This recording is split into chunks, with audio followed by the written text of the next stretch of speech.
Folks, Black Star Network is here. Oh, no punches! I'm real revolutionary right now. Support this man, Black Media. He makes sure that our stories are told. Thank you for being the voice of Black America, Roland. Stay black. I love y'all. All momentum we have now, we have to keep this going. The video looks phenomenal. See, there's a difference between Black Star Network and Black-owned media and something like CNN. You can't be Black-owned media and be scared. It's time to be smart. Bring your eyeballs home. You dig?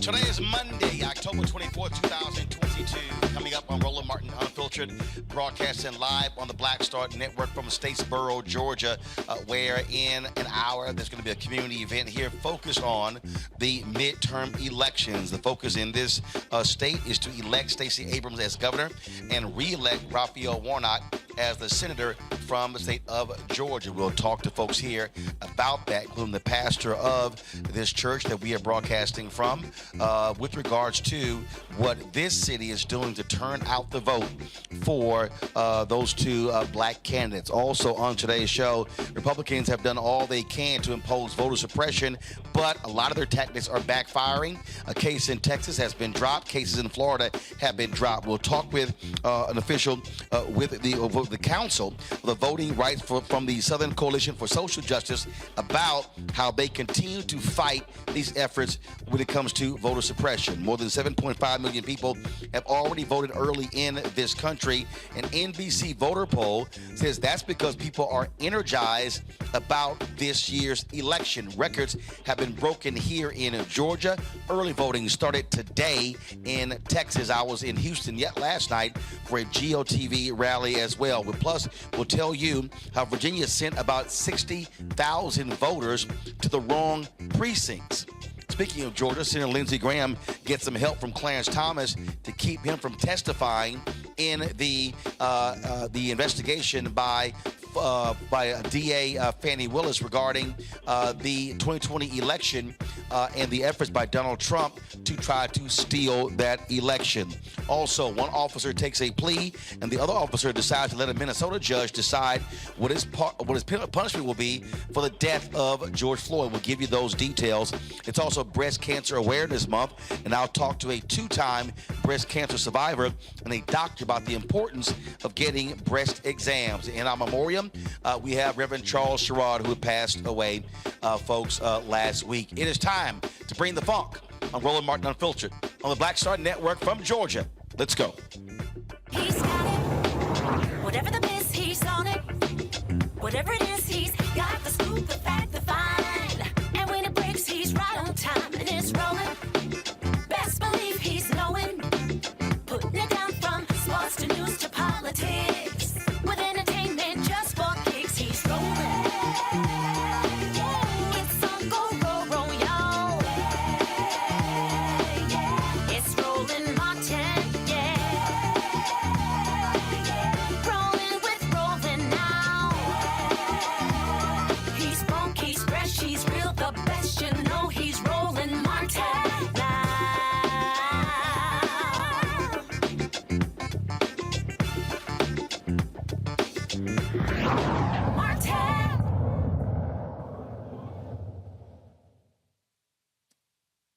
All right, folks, we are here in Statesboro, Georgia, back in the state as we focus on the huge election taking place here, the midterm elections, of course, gubernatorial race, Stacey Abrams, and a repeat race against incumbent Governor Brian Kemp, and also Senator Raphael Warnock, who's running for a full 6-week term against Herschel Walker.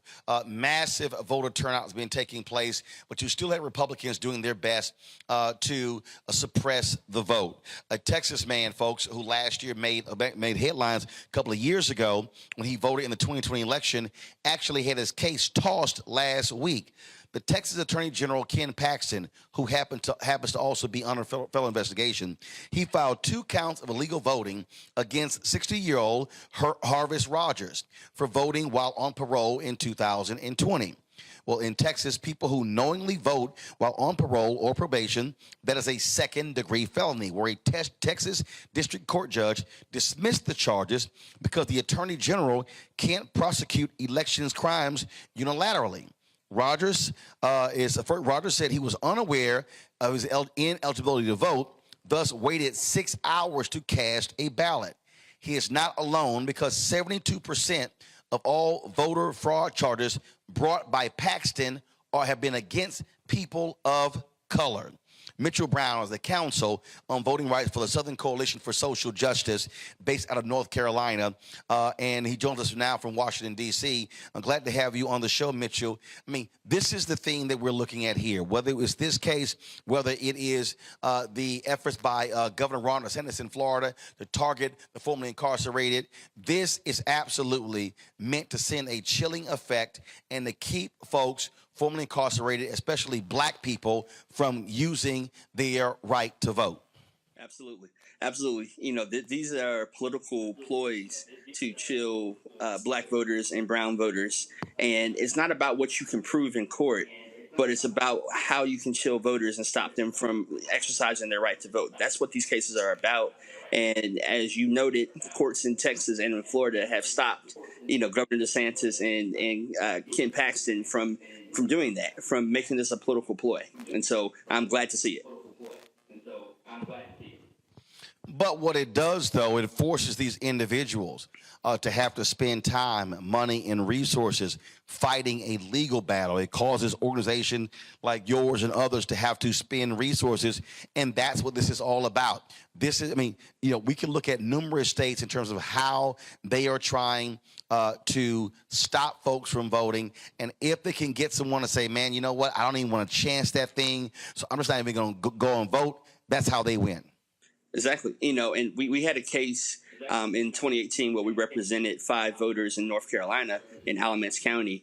And we were able to, get them to plead down to misdemeanor obstruction of justice, so not the felony charge in North Carolina. But the most important thing that came out of that was disheartening was one of our clients said that no longer is he going to vote, but he's going to tell his children not to vote.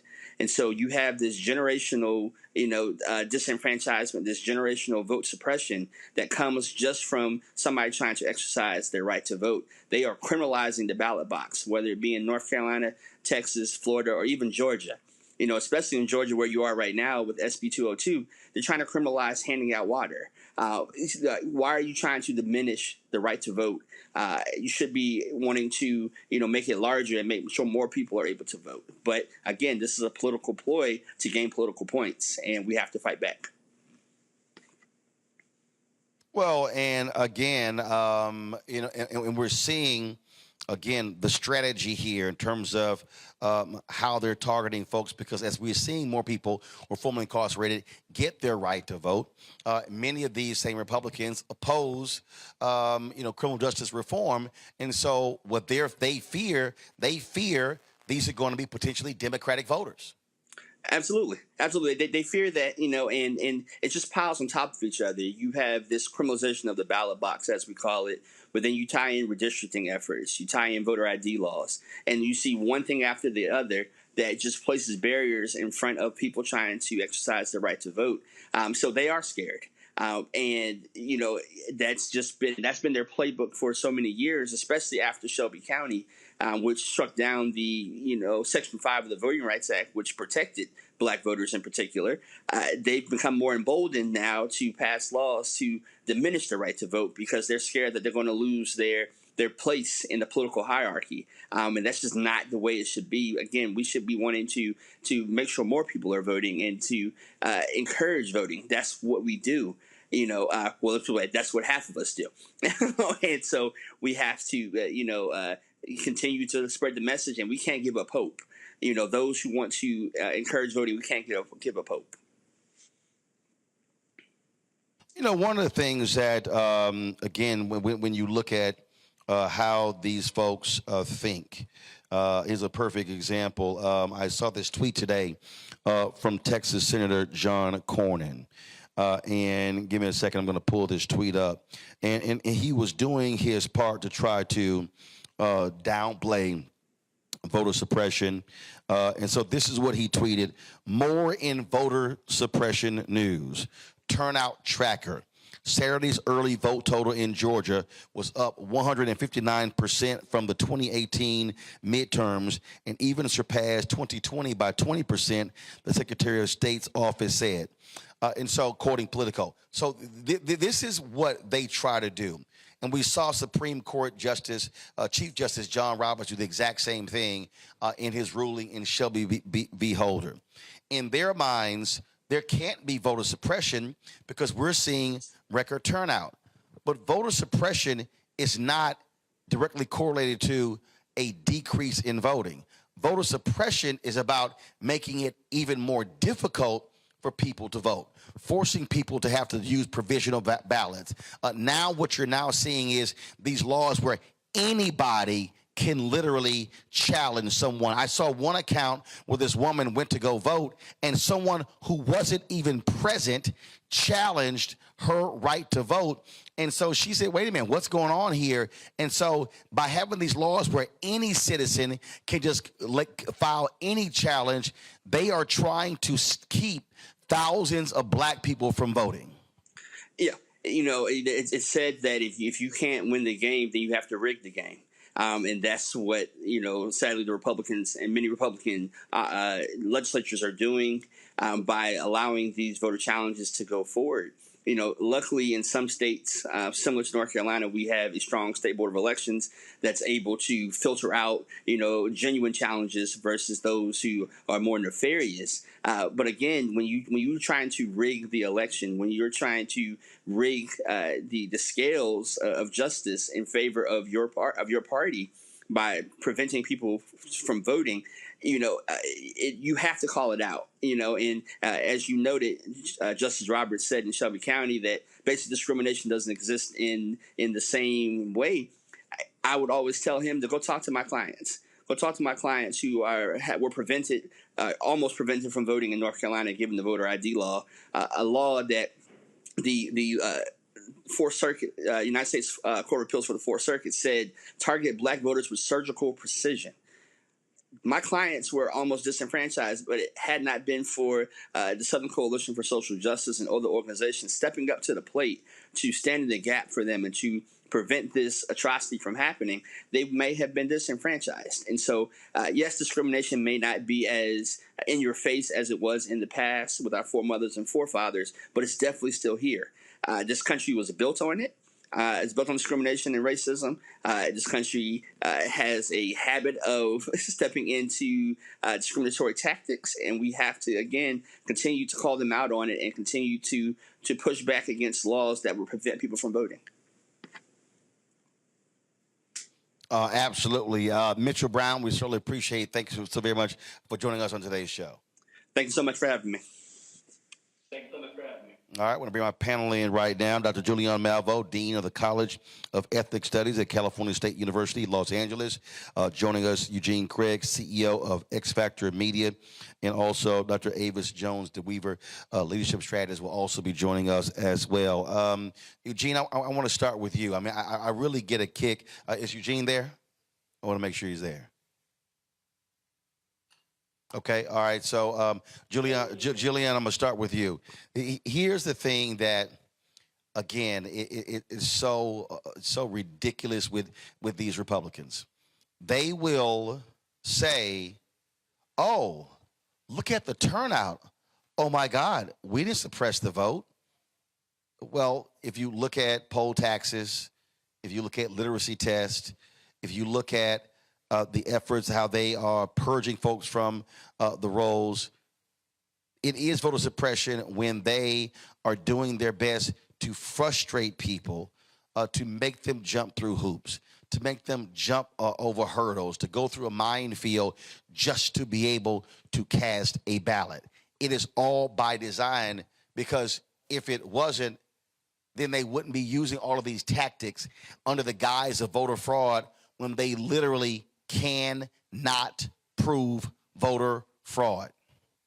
They've never been able to prove voter fraud, Roland, and we know that. The fact is that they are attempting to suppress the vote, not only presently, but also generationally. Just as your prior guest said, the gentleman who was basically arrested for voting fraudulently, he's been cleared now, but he says he's not going to vote again. And what kind of signal does that send to others? Voting is dangerous. I recall the 2012 campaign. I was doing some surrogate work with Hillary's campaign, actually, in North Carolina. And I ran into someone, it was 2016, ran into someone, one of my former security guards at Bennett. And I said to the brother, "I know you're voting." He said, "Oh, no, I'm not." I said, "Why not?" He said, "You have to go vote." They had closed some polling places. He said, "You have to go vote at the courthouse. And I have an outstanding warrant for my arrest because I have back child support. I'm not going anywhere near the courthouse." He said, "You used to be able to vote, you know, at the elementary school. Now, the brother should pay his child support, A, but B, why is that the only place where people could vote?" So you see these kind of tactics again and again and again, especially closing polling places when in some places you've got to drive 30, 40 miles to get to a nearby polling place, and we have transportation inequity. So these people are full of it, but what they're about is regaining power. We know that. They're just about regaining power, and they are not honest. They're not truthful. What they are is predatory capitalists. They're regaining power because what has happened in many places, I don't want to talk about LA much, but to talk about some of the people who supposed to be with us who basically have attacked renters. So laws to make it more difficult for renters. Why would you make it more difficult for renters? So you can extract surplus profits. So these cases, Georgia, I'm so glad that you're in Georgia, Roland. I really am. And I hope that you're able to help get the vote out. That's what the focus is getting the vote out, raising awareness, debunking these myths, and not allowing them to win. If our votes were so insufficient, they wouldn't be attacking them. The only reason they're attacking the Black vote is because the Black vote is powerful. And it's a new power. You know, 2 generations ago, we couldn't vote. So it's a new power, but it is a power nonetheless that they're attempting to prevent us from using. Well, and if, again, what you're dealing with here is it is a question of power. I've been saying that for the longest, trying to get people to understand what's going on here. And what I keep saying to our folks is you must battle power with power. Also, when you see these challenges, and look, Democrats want to play nice, progressives want to play nice. But this is what I say. If the Republican Party, if they're going to send white election monitors into our polling locations and challenge Black people, well, then we should be sending an army of Black people into mostly white voting precincts and challenge their voters. Hello. When they start complaining, then they probably will try to change the law because we're using it against them. You got to fight fire with fire. Roland, you're absolutely right. This is a really frightening situation at some level because, yeah, random white people, like the case you just were talking about, where anybody can walk up on you and say, I challenge your right to vote. Anybody. It's basically you're weaponizing racists to challenge legitimate Black voters. And there is very little recourse. As you said in the previous interview, people have to use resources that could be used for something else. Instead of using those resources for voter registration or voter turnout, you're using them to defend somebody who legitimately was voting. Or in the case of the gentleman who was a felon, first of all, felons should be able to vote. But secondly, he waited 6 hours. He wasn't trying to commit any fraud. He didn't know. So the information out there is inadequate. And so therefore, he chose to exercise a right, a franchise that he thought he had. He waited 6 hours. But this is all over people are waiting 6 hours. People are having to go down with their own food because the poll watchers can't give them a sip of water while they're standing for hours in stifling heat. This does remind me, from time to time I share a little bit of my family history when I'm here. My aunt was, this long story, she was actually confronted. She died at 101 in 2000, but she was actually confronted with a big old jar full of jelly beans and was asked to tell them how many jelly beans are in the jar. Well, she had no way of knowing, of course, and she and her friends tried to do some metric thing. How many jelly beans could you put in this, in a small jar and multiply it and all that? And they thought they had the right answer. And when she went back down to the courthouse to estimate the number of jelly beans, they changed the test to, can you translate this passage into Latin? It really was like, we don't want you to vote. What kind of Byzantine brain come up with those things? They couldn't translate something into Latin, but they're going to ask a highly educated Black woman who's been a school teacher in Jackson County, Mississippi for generations. She taught the 5th grade for almost 50 years. Ask her to translate something into Latin. But these are the tricks, and they're getting worse. And, the Alabama case, of course, is another one. But let me tell you, I interviewed this young lady this morning, Shalala Dowdy, who's one of the named plaintiffs. And she said, if Black people do not play politics, politics will play us. And 32-year-old sister, West Point graduate, just a privilege to talk to her. But that phrase stuck with me. If we don't play politics, politics will play us. So all those folks who say they don't want to vote, you're going to get played. You know what, Eugene, I talk to folks and they say, man, you so hard against the Republicans and you trying to get all these Black folks to vote. Democratic. No, fool. I'm trying to get you to vote against individuals who literally are trying to steal elections. And the thing is, this ain't overt. So this is not covert. This is very overt. They are being very vocal about what their strategy is. January 6th was the first quarter. This midterm elections is the second quarter. Okay? 2024, that's the ball game.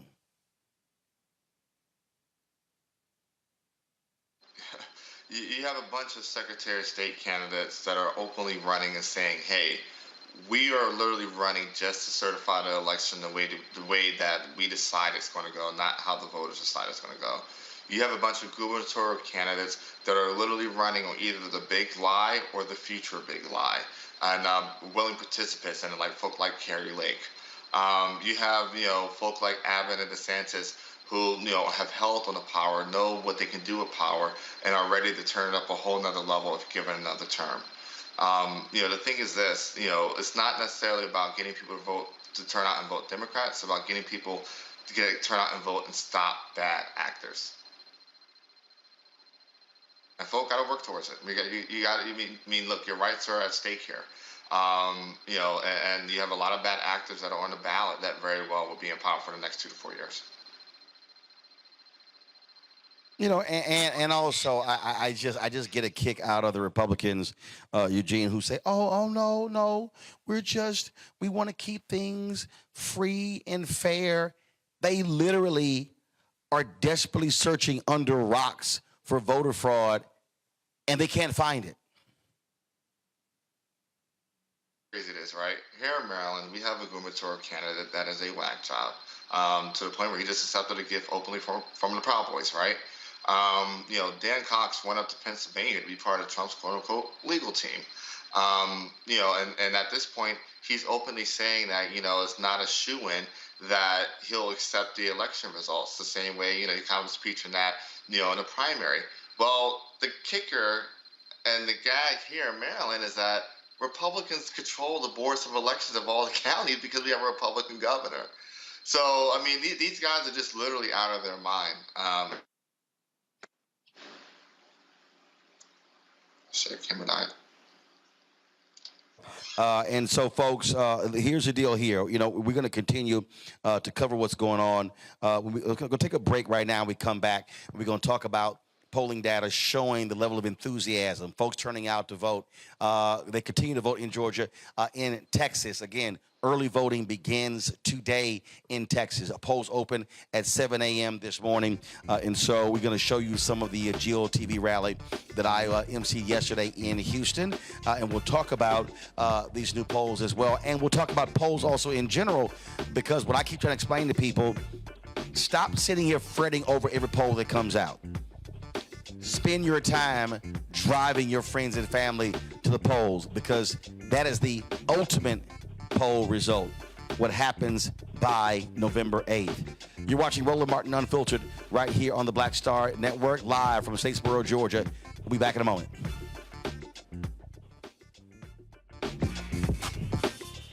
When we invest in ourselves, our glow, our vision, our vibe, we all shine.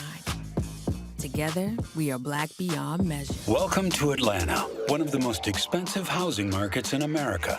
But rather than help out, Brian Kemp cashed in. He made hundreds of thousands of dollars in real estate. His net worth skyrocketed. And while Atlantans struggled to stay in their homes, Kemp gave $10,000 tax handouts to the richest Georgians and a nearly $700 million no-bid contract to his campaign donor. Brian Kickback Kemp, making Georgia work for him, not you. When we invest in ourselves, we all shine. Together, we are black beyond measure. You know what's on the ballot. It's not just legislation and policies we believe in. It's democracy. Our democracy. There's a choice on the ballot between freedom and fear, between cruelty and compassion, between chaos and community, between voting or violence, and the end of rights generations have fought for. The extremists have a plan, a roadmap for a nation where your voice is silenced and your vote is a memory, where they count their votes and cast ours aside. That's why this year, this fight, this vote is so important. Register, engage, volunteer, fight back against the disinformation and despair, and most of all, vote, because your vote is all that stands between our future and theirs. Libraries empower the community with education. Liberia Economic Development Initiative, LEDI, is hosting the International Life Changers Awards and Liberia's bicentennial to celebrate LEDI building the country's first modern public library and technology center. Join event host Roland Martin. Our honorees, Reverend Dr. Jamal Bryant, Zernona Clayton, Thomas Dorch Jr., Dana Lupton, Dr. Tammy Graysteele, on October 29th at the CNN Center, Atlanta. There are no public libraries in Liberia, but together we can change that. Get tickets at ledinow.org. Hey, yo, Peace World, what's going on? It's the Love King of R&B, Raheem Devon. Hey, I'm Cupid, the maker of the Cupid Shuffle and the Wham Dance. What's going on? This is Tobias Trevelyan. And if you're ready, you are listening to and you are watching Roland Martin Unfiltered.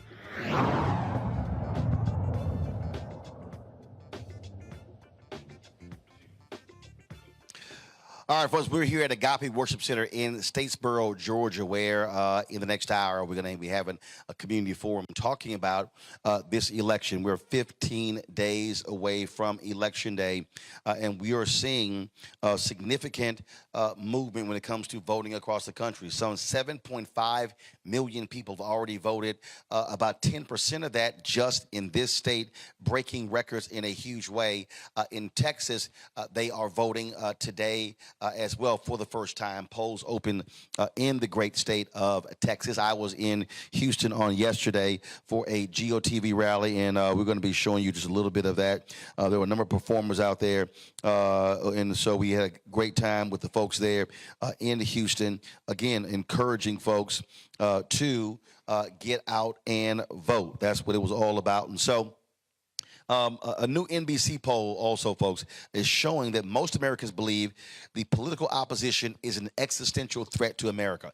81% of Democrats believe that Republicans' plan threaten to destroy America, while 79% of Republicans believe Democrats will do the same. The poll shows that what voters believe are the top issues: threats to democracy, jobs, the economy, cost of living, immigration, abortion, climate change, health care, crime, and guns. I want to start with Avis DeWeaver. Avis, here's the thing that we just have to understand. And Avis, I get these people, they're like, oh, you know what, the independent voters, and you know what, I'm demonizing the other side. This for me is real simple. Just look at what are fundamental issues. Look at public policy and look at who they're benefiting. And one of the things that jumps out, and the New York Times did, and I'm really sick and tired of mainstream media, Avis, doing a story every other day about white people who are, oh my God, our world, our neighborhoods are changing, our city is changing, and then this whole notion of white fear, and what is the basis of my book, and they're sitting here, oh my God, the election was rigged. I mean, these white folks have fallen hook, line, and sinker for the lies of Donald Trump, and the thing is, and I keep telling people, what they are fearing is they are fearing the browning of America. And what they want the old America where cities and towns were 70, 80, 90, 95% white. They control everything, and people of color were subservient. Absolutely. In one word, they want power. And they are willing to stop at nothing to get it. And it's not just Donald Trump.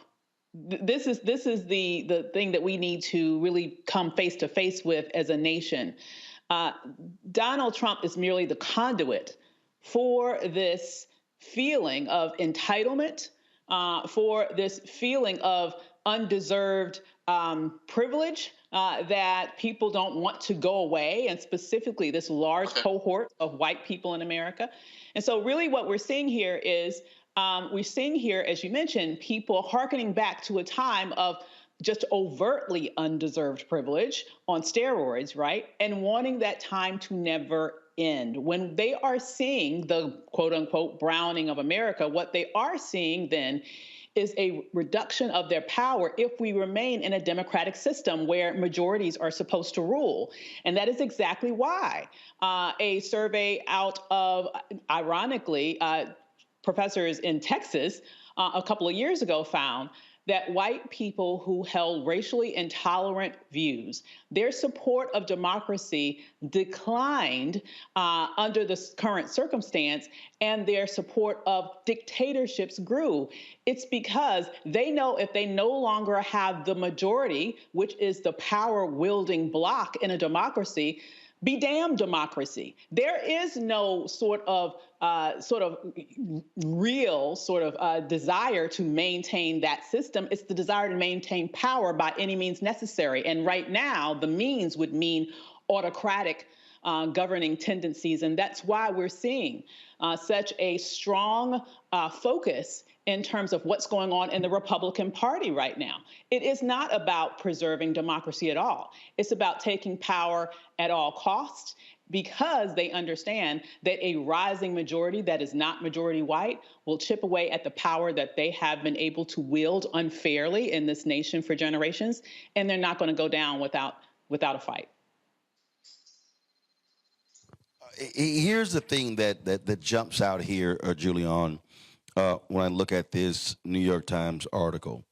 And it says, in Fort Bend County, Texas, things are changing. Mosque and Hindu temples draw thousands. Farmland is giving way to suburbs, and some Republicans feel their county is becoming more like majority-minority Houston. Once predominantly white, Fort Bend has quickly become one of the most diverse places in the country. Its congressman is an outspoken denier of Donald J. Trump's defeat. When Representative Troy Niels of Texas voted last year to reject Donald J. Trump's electoral defeat, many of his constituents back home in Fort Bend County were thrilled. Like the former president, they have been unhappy with the changes unfolding around them. Crime and sprawl from Houston, the big city next door, have been spilling over into their once bucolic towns. Quote, build a wall, Mr. Niels likes to say, and make Houston pay. The county in recent years has become one of the nation's most diverse, where the former white majority has fallen to just 30% of the population. Don Dimmel, a 61-year-old salesman who turned out last month to pick up a signed copy of a book by Mr. Niels about the supposedly stolen election, said his parents had raised him colorblind. But the reason for the discontent was clear. Other white people in Fort Bend did not like certain people coming here, he said. It's race. They are old school. Now, what gets me is the New York Times keeps doing these stories, and NBC and CBS. I remember CBS did a story, went to this town, I think it was in Iowa, sort of the same thing. And it's the same thing over and over and over again. And I just keep trying to explain to people, hello, that's what my book is all about. And that is these white folks are freaking out, and not just in suburban areas. They're freaking out in places like here in Georgia, same thing, because it's, oh my God, we used to run everything. Now you have these places that are 30 and 40 and 50, 60% black and a growing Hispanic population. They cannot handle the browning of America. And Julian, we're trying to get these black folks to understand these people, these white voters, they're flooding the polls. And so for all these Negroes who are sitting at home, sitting here yelling, cut the check, or tangibles, or the Dems ain't done this, ain't done that, they need to understand these folks have no intention on supporting anything that's on a black agenda. Roland, you know, one of the things that really, I would say, tickled me is not funny, but the New York Times and some of the mainstream media seem to be in collusion with these anti-black people. by running the kinds of stories that you mentioned. I mean, I don't know. I've seen them so frequently that they almost are repetitive. You could take the byline, change the byline, change the town, and they're just the same thing. And they're really like beating the drum, beating the drum of white fear, which is what your book is about. The words that are being used are dog whistles. You talk about sprawl, and they're not even dog whistles. They're dog megaphones. Sprawl. You talk about difference. You talk about crime. The crime is one. When we see national crime going down, these people still keep talking about crime, and they're talking about crime because crime is a euphemism for what? Basically, black. So as you say, these folks. They're playing their game. The mainstream media is in collusion with them. I mean, Melanie Campbell is on a bus tour with some black women comedians, and they're all over the place. I talked to her this morning. She was exhausted from running here, running there. That's a story. Will we see that in mainstream media? Black women comedians, National Coalition of Black Civic Participation, sisters on buses trying to get out the vote. Why isn't that the story that's being told? Because that doesn't serve the majority, not the majority, it doesn't serve the white folks. Let's just call it what they are. Doesn't serve the white folks. And so you get these other stories, oh, I'm so scared, the Muslims have a mosque, and, that's absurd. It's utterly absurd. Or this build the wall stuff. Again, absurd. But this is the way the mainstream media has chosen to play. And that's why not only are you, Roland Martin, and the Black Star Network important, that's why all of us have to make sure, if we have even a toehold in media, that we tell the whole story and the real story, not this nonsense about scared white people. They've never talked about scared black people. We couldn't walk home in some counties, some cities, for fear of white people. Has that ever been a story? I don't think so. Eugene, read more of this story. It says certain districts primarily reflect either the racial or socioeconomic characteristics, but the typical objector district shows both, a fact demographers said was striking. Okay, now check this out. Because they are more vulnerable, read this line again. Because they are more vulnerable, disadvantaged or less educated white voters can feel especially endangered by the trend toward a minority majority, said Ashley Jardina, political scientist at George Mason University, who studies the attitudes of those voters. A quote, a lot of white Americans who are really threatened are willing to reject democratic norms, she said, because they see it as a way to protect their status. Now, here's what jumps out at me, Eugene. They use the phraseology, they are more vulnerable. To what? Disadvantaged or less educated white voters. Look, the thing is this, right? By? Their whiteness is protected. Disadvantaged by? Their class. Say it again? I said that their whiteness has protected them in the Go ahead. Okay. Yeah, their whiteness has protected them in the class system. And as they see this, the browning of America, as they see this becoming a minority-majority country, as they see their congressional districts changing, as they see their representation changing, as they see the society around them physically changing, this is their reaction. This is their backlash. This is their clapping back. That's what January 6th was. It was, hey, our white savior is now going to be gone, so we're going to rebel. That's what it was, a rebellion, right? It was an insurrection. It's what you're seeing in a lot of these candidates. It's what you're seeing in a lot of these down ballot races. It's what you're seeing with this rise in quote unquote Christian nationalism, right? With the Doug Mastriano in Pennsylvania, and to a degree Dan Cox here. It's this last final grip of power they're trying to hold on to, because hey, if to them, all they have is their whiteness to protect them. Nothing more and nothing less. All things equal there at the bottom of the totem pole, in many cases. I mean, here's Avis. I mean, I read this story. I read this story, and I really do laugh. At one point, they're talking about a district in Virginia, and it says that once dominated by coal, manufacturing, and tobacco. The area's economic base eroded with competition from new energy sources and foreign importers. Doctors prescribed opioids to injured laborers, and an epidemic of addiction soon followed. Residents, roughly 90% of them white, gripe that the educated elites of the Northern Virginia suburbs think that, quote, the state stops at Roanoke. They take umbrage at what they consider condescension from outsiders who view their communities as poverty-stricken, and they bemoan PhD pollution from the big local university, Virginia Tech. Okay, so let's stop right there, Avis. They take umbrage at what they consider their communities as poverty-stricken. Y'all broke. This is the thing right here.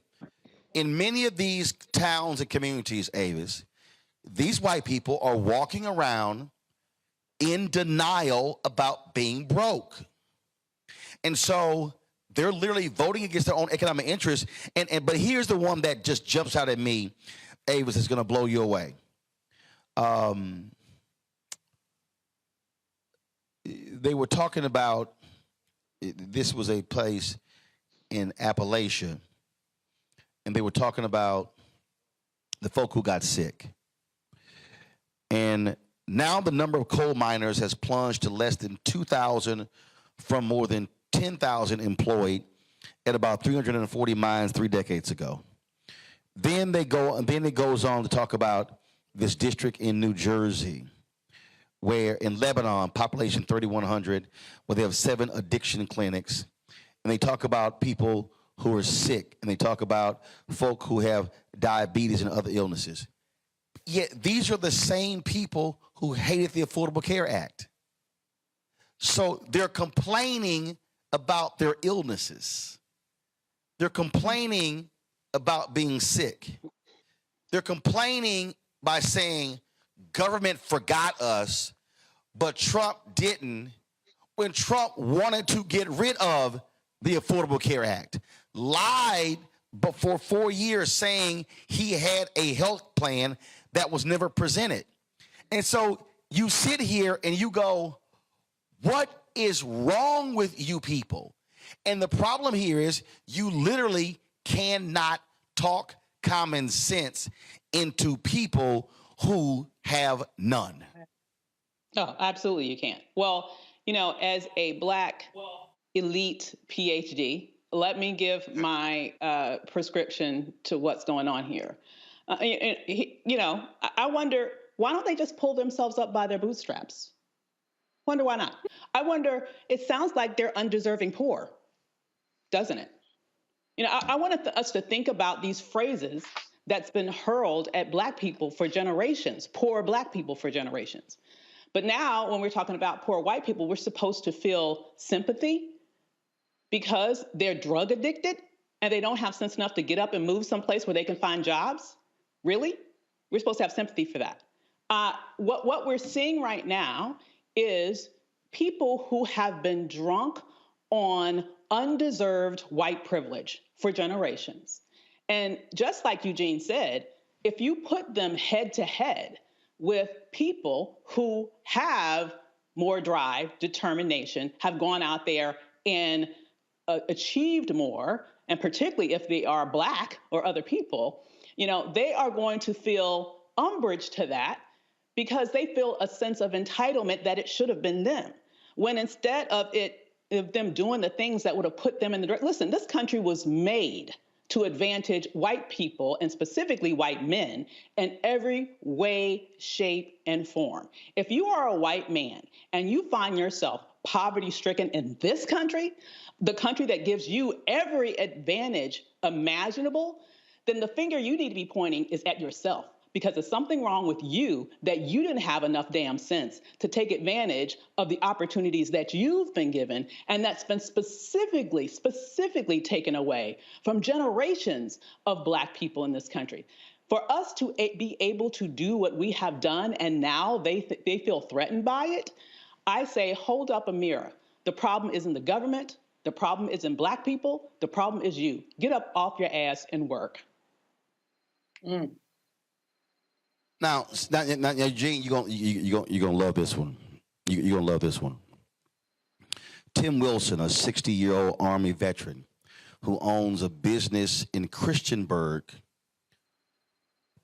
that provides wigs and other supplies to cancer patients, said he won a town council seat last year to help attract business and jobs.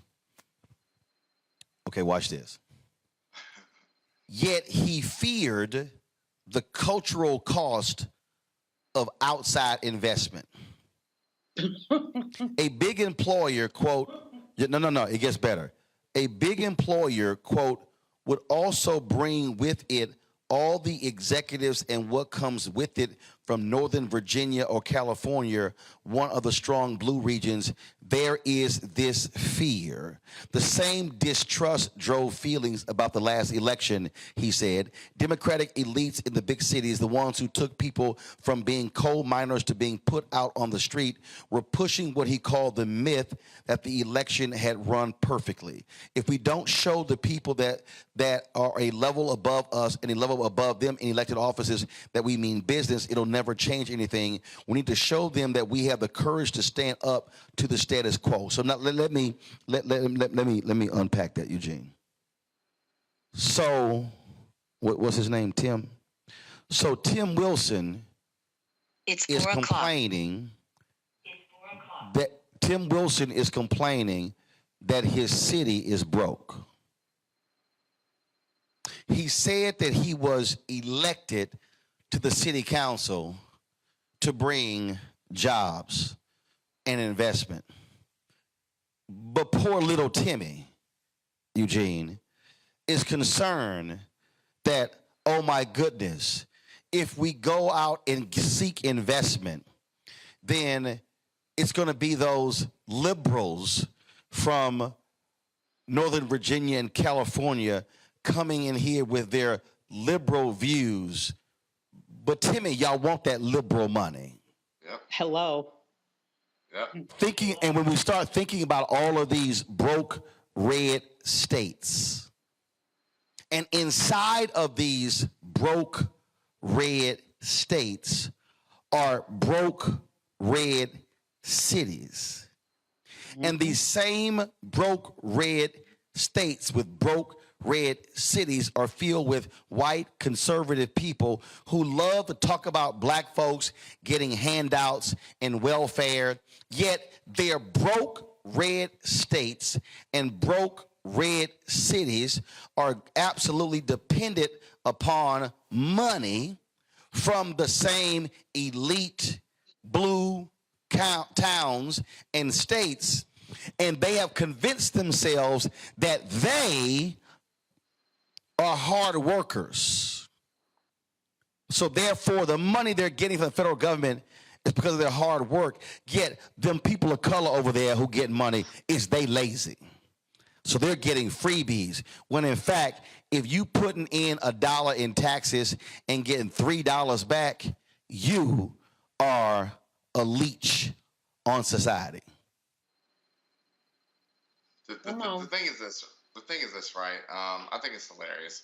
It's like, yeah, we want your money, but we don't want you. We want your money, we don't want your people. We even want your corporation, but we just don't want those people, right? Because look, once a company, has a foothold, handhold presence in an area, yeah, their people are going to be permanent there. And guess what? That changes. Guess what? You heard it. New voters. But the thing is this.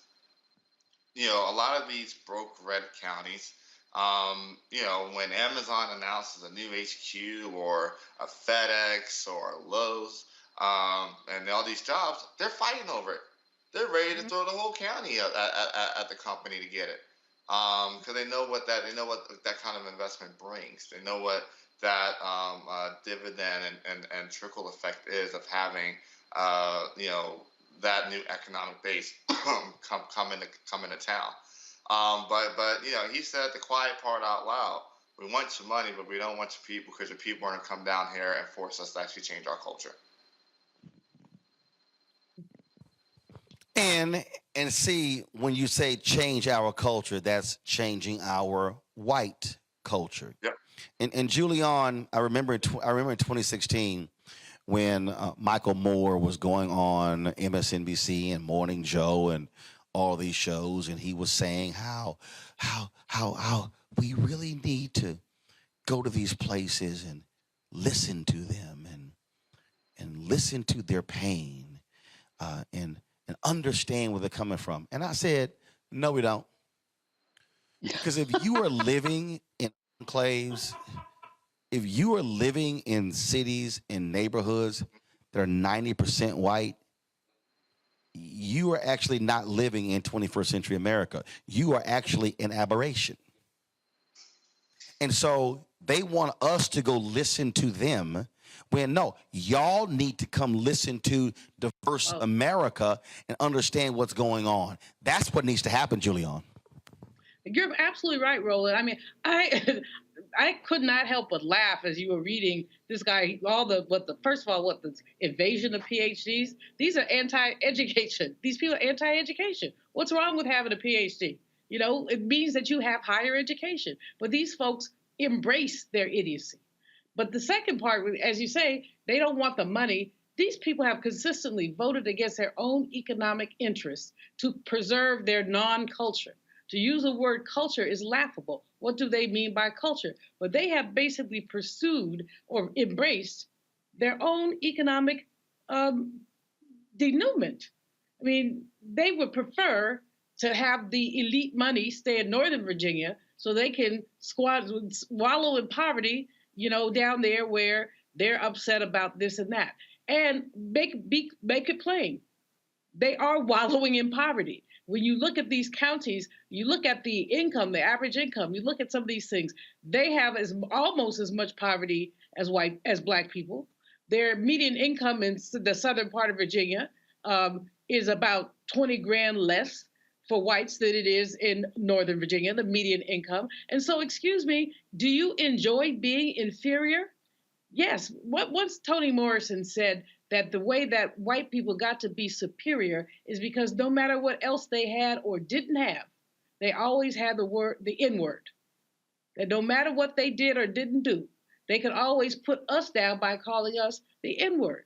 And so you could have two teeth, you know, two tufts of hair, and not but one change of clothes, and you still think you're better than Black people because you get to call us the N-word. Well, no more. We are pushing back, we're fighting back, but Roland, the only way we really fight back is to vote. It literally is, and too many people are having these theoretical conversations. Like you said, the people say, cash a check. Well, those ADOS people don't have the sense they were born with, because they would have you withdraw your vote for something that, if it does happen, will take some time to implement. The only way you're even going to get reparations, H.R. 40, Sheila Jackson Lee has gotten 215 or so, maybe 16 co-sponsors. It can come out of the House, 17. But it won't go to the Senate. It won't go to the Senate. So, but if you don't have Democrats in that House, it won't come out of the House. So I don't know what these people are thinking about. So hold tight 1 second. I'm going to go to a break. We come back. I do want to talk about that whole idea of how we as African Americans and Latinos and Asians and Native Americans are not maximizing our power, and how even when we are the majority, we are allowing white voters to still control the politics. So I'm going to break that thing down. We come back next. We're broadcasting live from Agape Worship Center here in Statesboro, Georgia. Folks, if you want to support us in what we do, download the Black Star Network app, available on all platforms: Apple phone, Android phone, Apple TV, Android TV, Roku, Amazon Fire TV, Xbox One, Samsung Smart TV. Join our Bring the Fuck fan club, where every dollar you give goes to support the show. You can send your check and money orders to P.O. Box 57196, Washington, D.C. 20037-0196. Cash App is $RM Unfiltered. PayPal is R Martin Unfiltered. Venmo is RM Unfiltered. Zelle is Roland at RolandSMartin.com. Roland at RolandMartinUnfiltered.com. And you can also get your book, White Fear, How the Browning of America is Making White Folks Lose Their Minds. Available on all platforms. Ben Bella Books, Amazon, Barnes & Noble, IndieBound, Bookshop, Chapters, Books A Million, Target. You can order through your favorite black bookstore or download the book on Audible as well. We'll be right back. When we invest in ourselves, we all shine. Together, we are black beyond measure. Welcome to Atlanta, one of the most expensive housing markets in America. But rather than help out, Brian Kemp cashed in. He made hundreds of thousands of dollars in real estate. His net worth skyrocketed. And while Atlantans struggled to stay in their homes, Kemp gave $10,000 tax handouts to the richest Georgians and a nearly $700 million no-bid contract to his campaign donor, Brian Kickback Kemp, making Georgia work for him, not you. When we invest in ourselves, our glow, our vision, our vibe, we all shine. Together, we are black beyond measure. It's about us. Everybody out together. We are in sunny South Dallas. The election is coming up. It's super important that folks know who they are voting for, but more importantly, what they are voting for. Y'all, we got the free shirts and free lunch right over here. Freedom is our birthright. No matter what we're up against, we're sending a message in Dallas and Texas and in this country. We won't black down. That's what this bus tour is all about. The housing cost is one of the most capitalized areas that we have found. People who are marginalized, that are brown and black, we are suffering the most, and I think that we have the biggest vote and the biggest impact in this election. I'm voting for affordable housing, for sure. We should not be paying the cost of a utility failure because our elected officials are too proud to say, we need help. I know that we can bring out our people to vote. It's a part of our birthright. Right. It's a part of our heritage, and surely it's a part of our present and part of our future. That's right. That's what's up. And we won't black down. Forward that message to 5 friends, because in that message, it's got links to how to get registered, how to check your registration status. Like I said, 2:30 we'll start rendezvousing right here on this street. I am voting to let our voice be heard in the rural communities that, hey, we are people too. There are things that we need. Free shirts, free food, and lots of power. We are in Longview, Texas, where Black Voters Matter, 365. Whatever type of oppression a white supremacist throws our way, we will not black down. We are in relentless pursuit of liberation of our people. Freedom is liberation for black bodies and black communities to make economic change through political power. Freedom is choice. We won't black down. We won't black down. We won't black down. We won't black down. We won't black down. We won't black down. On the next Get Wealthy with me, Deborah Owens, America's Wealth Coach, Black women are starting businesses at the fastest rate than any other segment. However, finding the funding to build them is challenging. On our next Get Wealthy, we're going to talk with author Catherine Finney, who wrote the book, Build the Damn Thing. And she's going to be sharing exactly what we need to do to achieve success in spite of the odds. As an entrepreneur of color, it's first, building your personal advisory board. I think that's one of the things that's helped me the most. The personal advisory board are the people who are in the business of you personally, and want to see you succeed. That's right here on Get Wealthy, only on Black Star Network. Pull up a chair, take your seat. The Black Tape with me, Dr. Greg Carr, here on the Black Star Network. Every week, we'll take a deeper dive into the world we're living in. Join the conversation only on the Black Star Network. Hi, I'm Gavin Houston. Hi, I'm Carl Payne. Hey, what's up, y'all? It's your boy Jacob Lattimore, and you're now watching Roland Martin right now.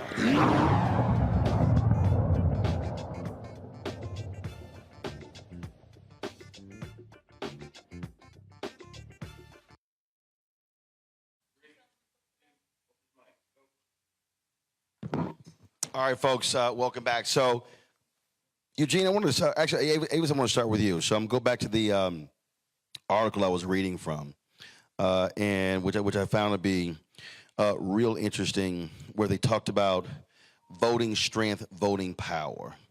And so this is what the article said. It says, Texas is one of 6 states where minorities outpace whites.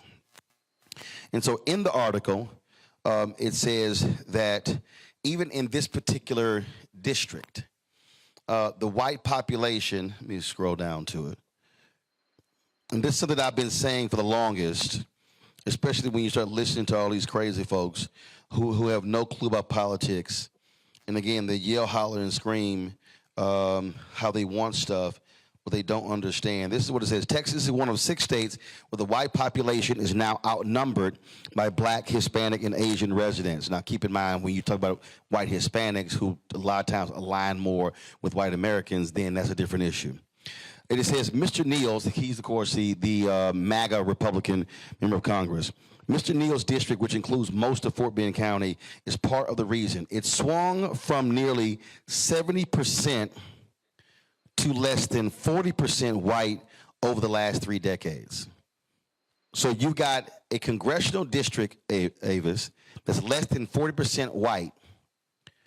It says, but changing demographics in many places may not yet be reflected at the polls because of a larger white share of the voting age population and higher turnout levels. Exit polls show that white Texans still made up 60% of the state's voters in 2020. So let's pause right there. So here you have Texas, a state where whites are in the minority, yet represent 60% of all voters. I have continually said that when Black people maximize our voting power, Latinos maximize voting power, then you actually can see change. And so even here in Georgia, South Carolina, Mississippi, when Mike Espy lost to Cindy Hyde-Smith by some 65,000 votes the first time, there were more than 65,000 Black people who were eligible who never even cast a ballot in that election. When you look at the numbers of people, Black folks in Alabama who were not registered to actually vote as well. And so part of this deal, when I hear Black folks complain about what we have not gotten, it's also because we haven't maximized our voting power to be able to counter white turnout. If whites are voting at 60, 65, 70% of their eligibility, and we're at 38, 40, 45, hello, you're not going to win because you're still being outnumbered. Absolutely. There's a lot to unpack there. You're exactly right. I do believe, honestly, it's really up to us, the Black community, to maximize our power because, as you mentioned, in so many key states, like Texas, like Georgia, like Pennsylvania, even like Arizona, I believe that we could be that key critical margin that could tilt the direction of victory in the direction of a party that actually is working to protect our rights versus a party that's working to disintegrate our rights right in front of our eyes. And I would also, want to sort of say along with that, because one thing that report didn't mention, and that a lot of us, unfortunately, it goes unsaid, but it's true. We also have to mitigate the Latino voting power by the percentage of Latinos that can actually vote in this country. We just can't take it as tantamount by looking at the Latino population and assume that that's all eligible voters. You have to look at what proportion of that population are actually citizens and therefore can vote. And so that's why I believe that the burden is disproportionately on us because, hello, we're citizens and a disproportionate, and the overwhelming majority of us are citizens. I would also say that as it relates to this issue of people who are critiquing the Democratic Party, it's not to say that the Democratic Party or any political party should be beyond criticism. But I also think it's very important that we become very, very keen at understanding what happens around election time.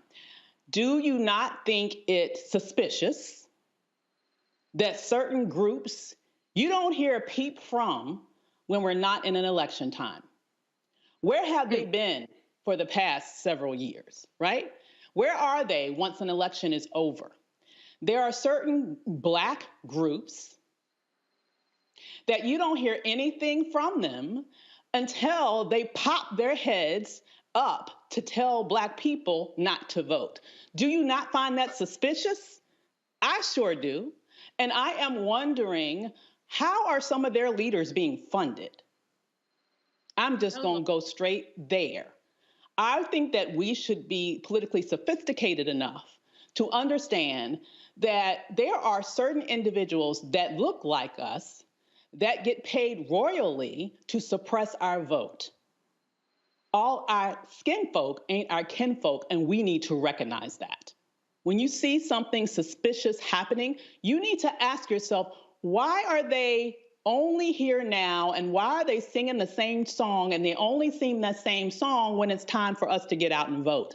That is suspicious. It is a pattern, and I hope we are politically sophisticated enough to not be bamboozled by that behavior.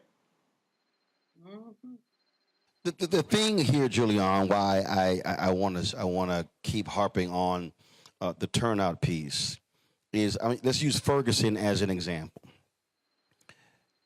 After Michael Brown gets killed, people were shocked to find out that you had a city that was 67% Black that had never elected a Black mayor. That's a perfect example. There are other places. When Mondale Robinson, when he won in Enfield, North Carolina, here you had a city 95% Black that had a white Republican mayor, and then he runs against them and beats them with 75% of the vote.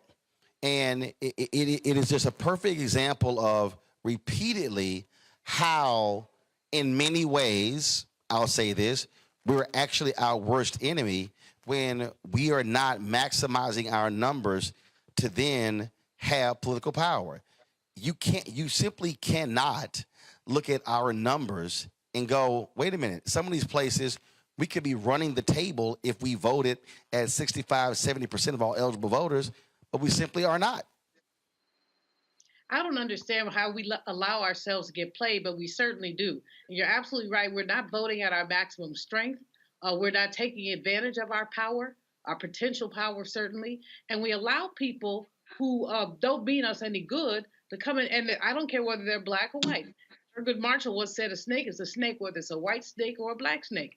He was talking about Clarence Thomas, but we can just talk about what's going on right now. You got these, with all due respect to Eugene, these Black Republicans like the Candace Owenses of the world who will basically sell their soul and then some for a few shekels.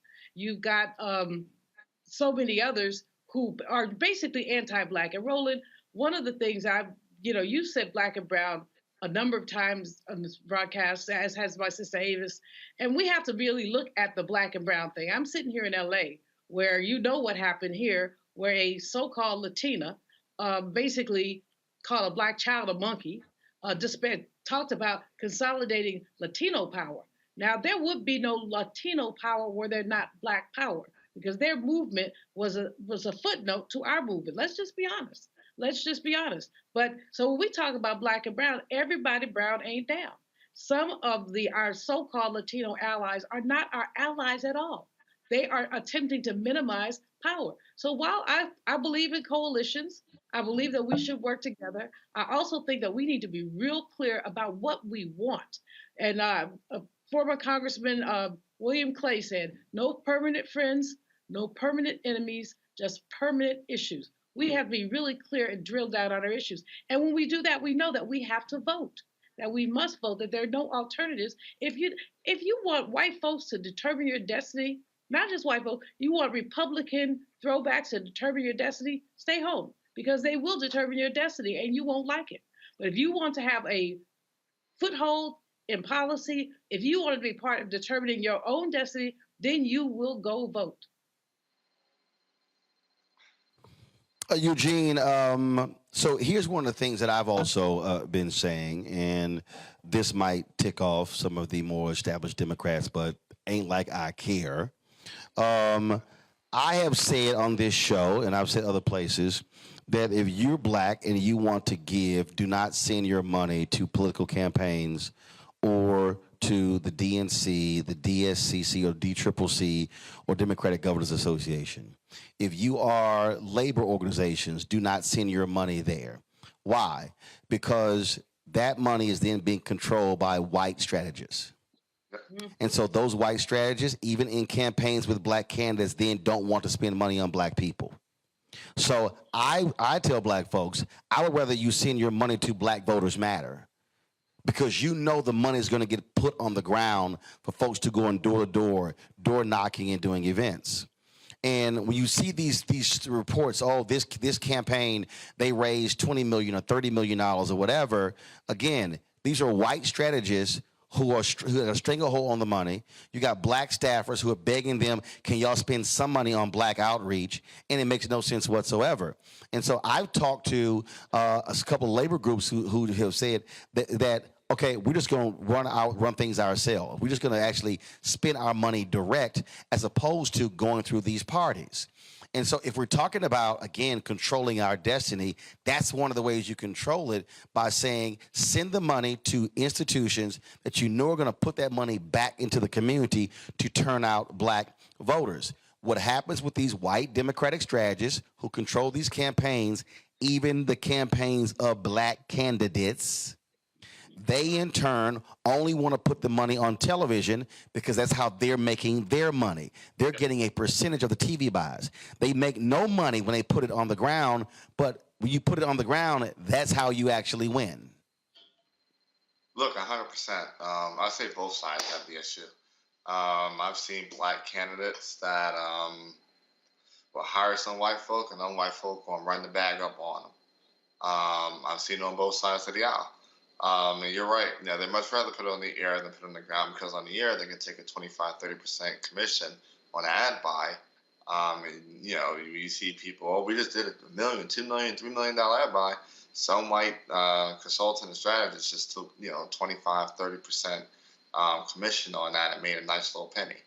And that happens on both sides. I always say, if you see a black Republican that's propped up, especially in the unwinnable race, chances are some white consultant behind them that's doing the propping up and making a crazy amount of money. And so ton of money. We saw that. I guess who was the guy? Was the guy running against Maxine Waters in California? Yeah. I think he these crazy white Republicans sent homeboy like $4, $5, $6 million. He had no chance. He literally had a better. He had a better chance of getting a cold glass of water in hell than he had to beat Maxine Waters. And then when you had clueless Kim Klachik, when she ran against Mfume in Baltimore, same thing. They burned through millions. And I'm looking at the easiest person to part with their money is a white Republican for supporting a black candidate who's running against a black Democrat. And it's like, y'all need to stop. Yeah, for what it's worth, right? Folk that do know, I was there in the beginning of Kim's campaign and, attempted to put some controls in place. Because one more time, I know how the game is played. We see it a mile away, coming a mile away. But it happens. It happens on both sides. Black consultants get screwed on both sides. And I think, look, next cycle, folk got to put some controls in place, especially, with these super high-profile races that are going to raise money.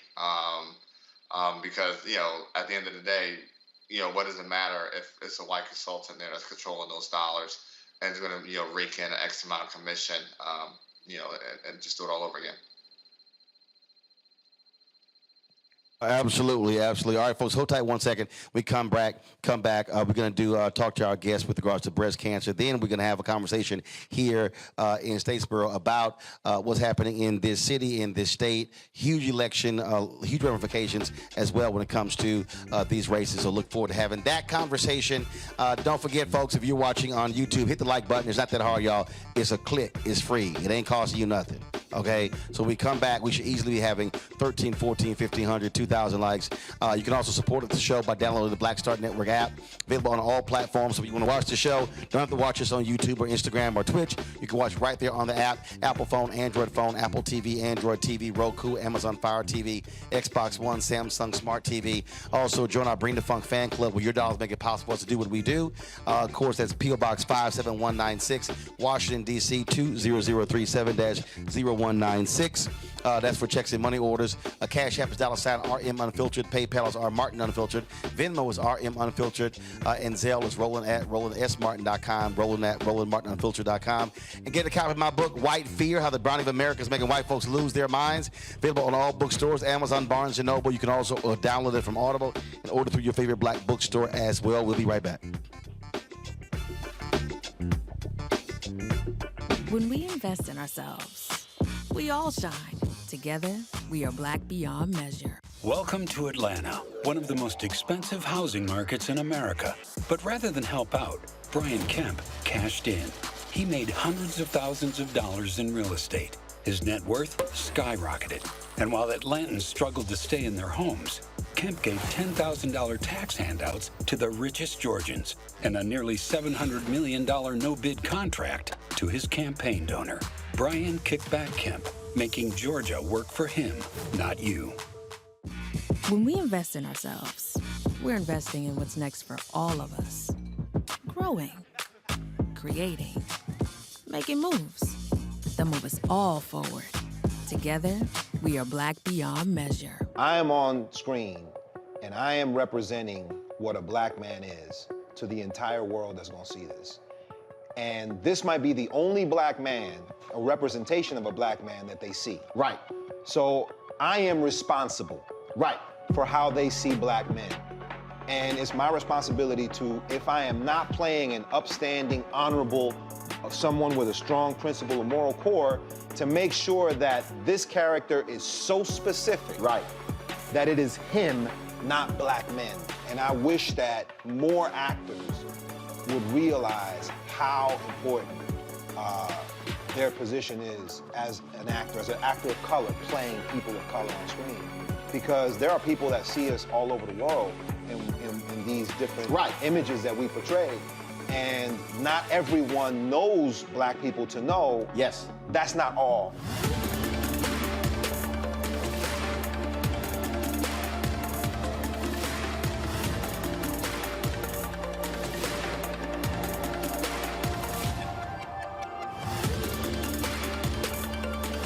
Libraries empower the community with education. Liberia Economic Development Initiative, LEDI, is hosting the International Life Changers Awards and Liberia's bicentennial to celebrate LEDI building the country's first modern public library and technology center. Join event host Roland Martin. Our honorees, Reverend Dr. Jamal Bryant, Zernona Clayton, Thomas Dortch Jr., Dana Lupton, Dr. Tammy Graysteele, on October 29th at the CNN Center, Atlanta. There are no public libraries in Liberia, but together we can change that. Get tickets at ledinow.org. What's up, y'all? I'm Will Packer. I'm Chrisette Michelle. Hi, I'm Chaley Rose, and you're watching Roland Martin Unfiltered.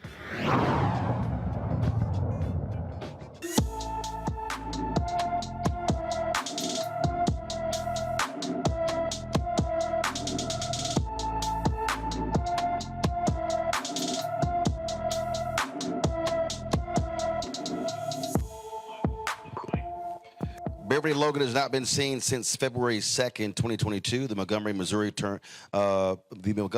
woman turned 33 yesterday. She's 5 feet, 11 inches tall, weighs 115 pounds, with black hair and brown eyes.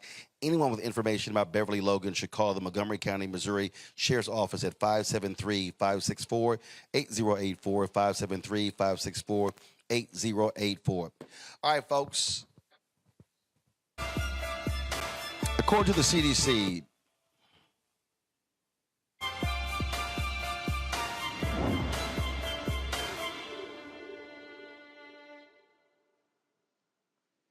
According to the CDC, 255,000 breast cancer cases are diagnosed yearly in women, about 2,300 in men. Those numbers tell us that breast cancer is the leading cause of death, cancer-related death among women. For African Americans, black women get breast cancer at a lower rate than white women, but die at a much higher rate because detections happen a lot later after they have been, of course, discovered. And so how do we deal with that? Our next guest will talk about that. She knows it very well. Bershawn Shaw is a two-time breast cancer survivor, and we'll also be joined by Dr. Regina Hampton, who was the chief of breast surgery from Lanham, Maryland. Bershawn, glad to have you here. This is, again, one of those things that if you don't have early detection, it can be catastrophic for black women. It's so true. Early detection saved lives, and getting your mammogram. African-American women get scared. We don't go to doctors. We don't go to get tested because we're afraid, but we get it later. And when we find out, unfortunately, we don't last. So I am a huge advocate all around the world, working with hospitals, the University Hospital Foundation in Newark, New Jersey. I mean, I work with hospitals all around to really help get screened and help really get your checkups immediately. And obviously, earlier I talked about the Affordable Care Act, and part of the deal also with the number of African Americans who simply didn't have health care access to the services. Yeah, I mean, the thing is that we really have to take our health seriously. I mean, a lot of us go and think, oh, we're good, we're okay, until you have that heart attack, until you find out you got stage 4 cancer. You know, I'm a stage 4 breast cancer thriver. I got it in 2007, and then I got re-diagnosed in 2009. And because I was so adamant on seeing the doctors, changing my diet, exercising, a regimen, I found it early in the stage 4. So it's just, ladies, wake up and stop being scared. And you said men get it too, right? Wake up. We have to put our health first. If we don't, we just fall behind. And Dr. Regina Hampton, I want to bring you in here as well. And so what do you say to that woman who is listening, who says, I'm scared to know about the results?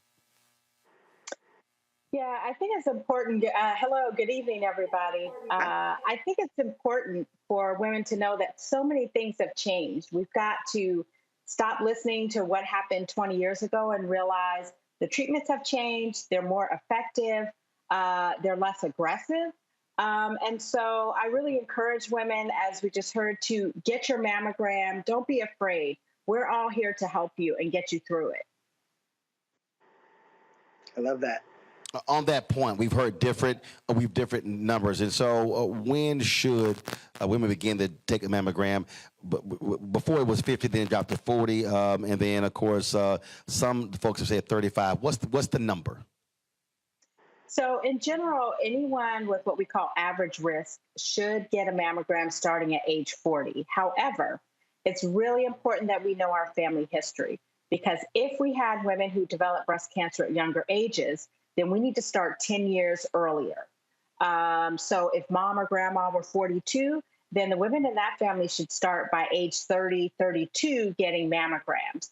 What's interesting is that the American College of Radiology has deemed Black women as high risk, and we know that because of the numbers. And what they are recommending is that all Black women should get what's called a risk assessment starting at age 30. And what does this mean? This means that these women should come in to a high-risk program, meet with a breast surgeon, so we can talk through what are the true risk factors. And then we can decide, well, maybe we do need to start doing mammograms in this woman at age 30, or maybe we're going to do it at age 35. But it really allows us to get Black women in earlier so we can take a more personalized approach to screening. Quick question, Julian, you first. So we know that Black women are often get breast cancer or diagnosed when they're younger. And many of our folks don't want to get the mammogram, as you said, for any number of reasons. Is there something we can do, especially in our HBCUs, to encourage young women to get checked out. I think I like your risk assessment possibility, but to get checked out sooner, because we know, I have a friend who's 28 years old, 28, and was assessed with breast cancer. So just help me talk about the younger women who are basically facing this. Yeah, I think that's, oh, go ahead. No, I mean, well, we both, because I speak at universities and I speak at high schools all the time. You have to make the conversation open and make it cool, right? So we have learned in the Black community that, we don't really like doctors. We don't like hospitals. I was a part of a clinical trial. I was the only African American in it. They try to find African Americans. No one wants to do it. So they don't have, and you can talk to the doctor, the data, the research, the science, a lot of us, because we're afraid. So making the conversation cool and hip, being open. And that's why I go to universities and I talk, and I go to high schools even, because you got to check yourself, check your breasts, check your boobies, even at a young age, so you know how you feel. So my mother unfortunately isn't here, but I knew that I had to check myself, and that's why I went in the doctor. And I was an advocate. My doctor said I was too young. I said, nope, be an advocate for yourself. I pushed and pushed and pushed. And I got my biopsy, I got my sonogram, and then they found out. Because no one knows your body but you. And you own your health and no one else. Avis? I wholeheartedly agree with that. Yeah, completely. So Avis, I think following along Avis, your question. Sure. Following along that same line of thought, is the problem so much that we are resistant to care, or is the problem that oftentimes doctors don't listen to us? I mean, there's a lot of research around discrimination in medical care. And as Dr. Malveaux laid out, it is statistically shown that Black women tend to get it earlier. And most insurances, for example, is my understanding, for many years, would not even allow you to be able to show up and ask for a mammogram, for example, before you were 40. And typically with us, we get it younger. And that is why oftentimes when it's discovered in us, it's at an advanced stage, because by the time we're at an age where we typically would get it at the point where, quite frankly, most white women get it, because that is the normalizing focus of our medical system, right? It's late for us. So what advice would you give Black women to be able to advocate for ourselves such that we could convince doctors to allow us to have access to these life-saving tests, even if we're younger than the typical woman who would have access to those tests? Yeah, I think you hit it on the head. I think we have to advocate for ourselves. So I look at it, and I'll say this to my patients and say, you're looking good today. You probably advocated for those shoes to be on sale. You advocated to, get a deal in the grocery store. So I think we have to look at our body and our health in that same way. We use our voice when we want to. And so I think it's important that we as Black women, we just have to keep pushing. And if you're with a doctor or a provider who's not listening to you, then go get a second opinion, go get a third opinion, until you get someone who really answers that question that you have, that lump that you have, that needs to be answered. So I think it's important. We really have to advocate. I think it is a problem. A lot of providers aren't aware of the statistics for Black women. They aren't aware that we get breast cancer at younger ages. And so I think that's where we as the consumers have to really push them to know our statistics and to take action. Eugene. Question. I guess my question is, what can Black men do best to support Black women in this breast cancer fight? Yeah, I think, I have to give the men credit. I've been able to work with some incredible families and men who've just been there. So, I think for men, it's tough. We realize that, it's hard for you because you all want to be the ones to fix the problem. But, that woman just needs you to stand by her side, just to hold her hand, to support her in whatever decision she is choosing to make, and stand by her. And just love on her and realize it's going to be tough. She's going to have some tough days during that journey, but, just to be there and to hold her hand and just to catch her on those days when she just doesn't feel great. in. Bershawn, Dr. Hampton, we appreciate both of you joining us on today's show, talk about breast cancer. Thank you so very much. Thank you. Thank you. Very good and informative. All right, thanks a bunch. Let me also thank Julian, Eugene, and Avis for being on today's show as well. When we come back to Statesboro, we'll talk to a panel here. We'll talk about this election happening in Georgia, what's happening in this city. We'll talk turnout. We'll talk the issues that black folks care about as we, of course, count down to Election Day. Early voting still is happening in the state. In Texas, early voting started today as well. And also a reminder, if you have folks who are in nursing homes who cannot physically go vote, they have to request an absentee ballot by Friday.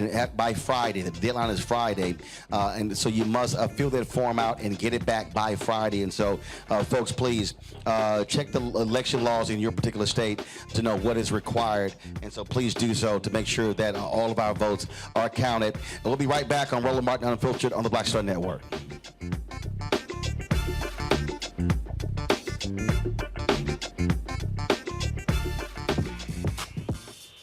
When we invest in ourselves, our glow, our vision, our vibe, we all shine.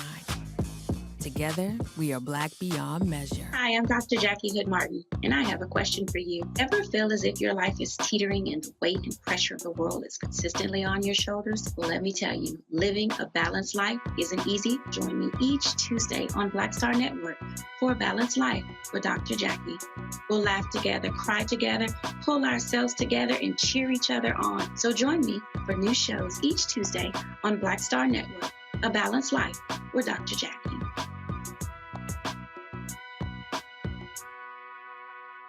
When we invest in ourselves, we all shine. Together, we are black beyond measure. You know what's on the ballot. It's not just legislation and policies we believe in. It's democracy. Our democracy. There's a choice on the ballot between freedom and fear, between cruelty and compassion, between chaos and community, between voting or violence, and the end of rights generations have fought for. The extremists have a plan, a roadmap for a nation where your voice is silenced and your vote is a memory, where they count their votes and cast ours aside. That's why this year, this fight, this vote is so important. Register, engage, volunteer, fight back against the disinformation and despair, and most of all, vote, because your vote is all that stands between our future and theirs. Hatred on the streets, a horrific scene, a white nationalist rally that descended into deadly violence.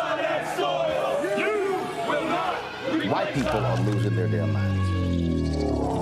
As an angry pro-Trump mob storms the U.S. Capitol, we've seen shooting. We're about to see the rise of what I call white minority resistance.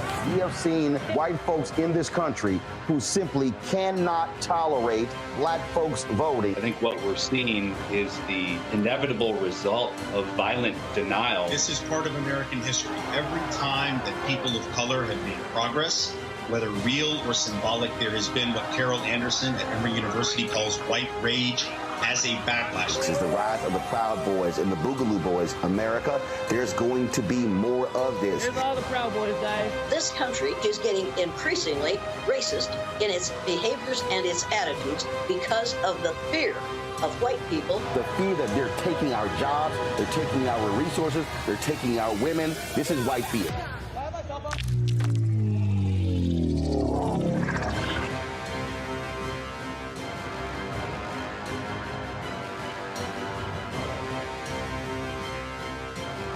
I am on screen, and I am representing what a black man is to the entire world that's gonna see this. And this might be the only black man, a representation of a black man that they see. Right. So I am responsible. Right. For how they see black men. And it's my responsibility to, if I am not playing an upstanding, honorable, someone with a strong principle or moral core, to make sure that this character is so specific. Right. That it is him, not black men. And I wish that more actors would realize how important their position is as an actor of color, playing people of color on screen. Because there are people that see us all over the world in these different images that we portray. And not everyone knows black people to know, yes, that's not all.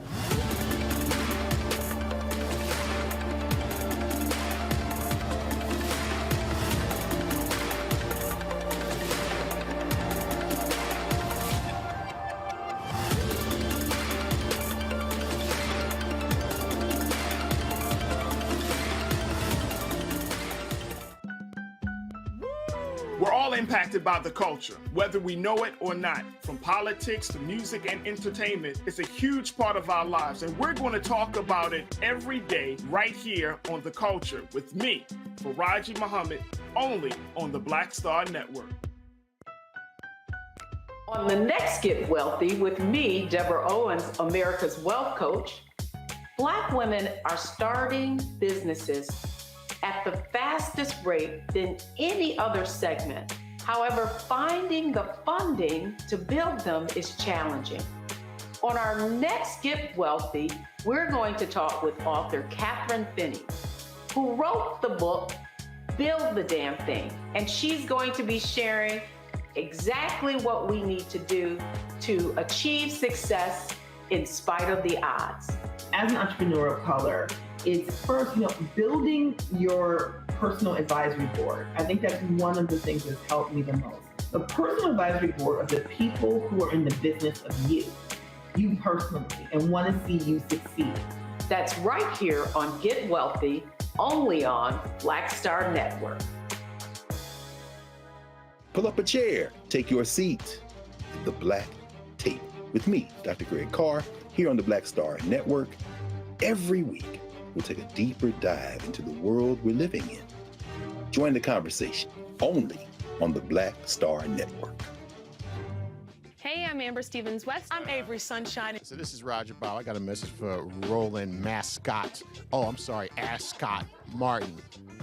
Buddy, you're supposed to be hooking me up with some of these ascots that you claim to wear. Where's mine, buddy? Where's mine? That's all I got to say to you, okay? Mascot, goodbye. Hi, this is Essence Atkins, and you're watching Roland Martin Unfiltered.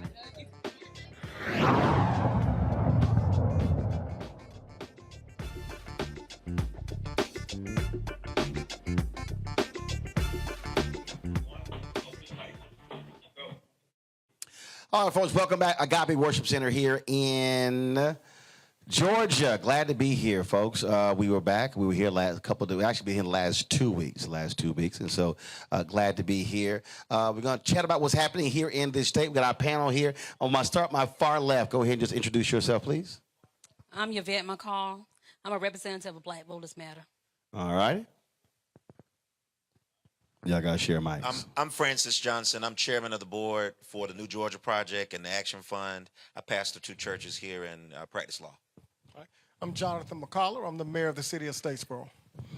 And I'm Lakeisha Hill. I'm the chair of the Statesboro Youth Commission. All right, glad to have y'all here. So let's talk about what's happening here. We've seen the stories about record turnout already here in Georgia, and it comes to in this early voting period.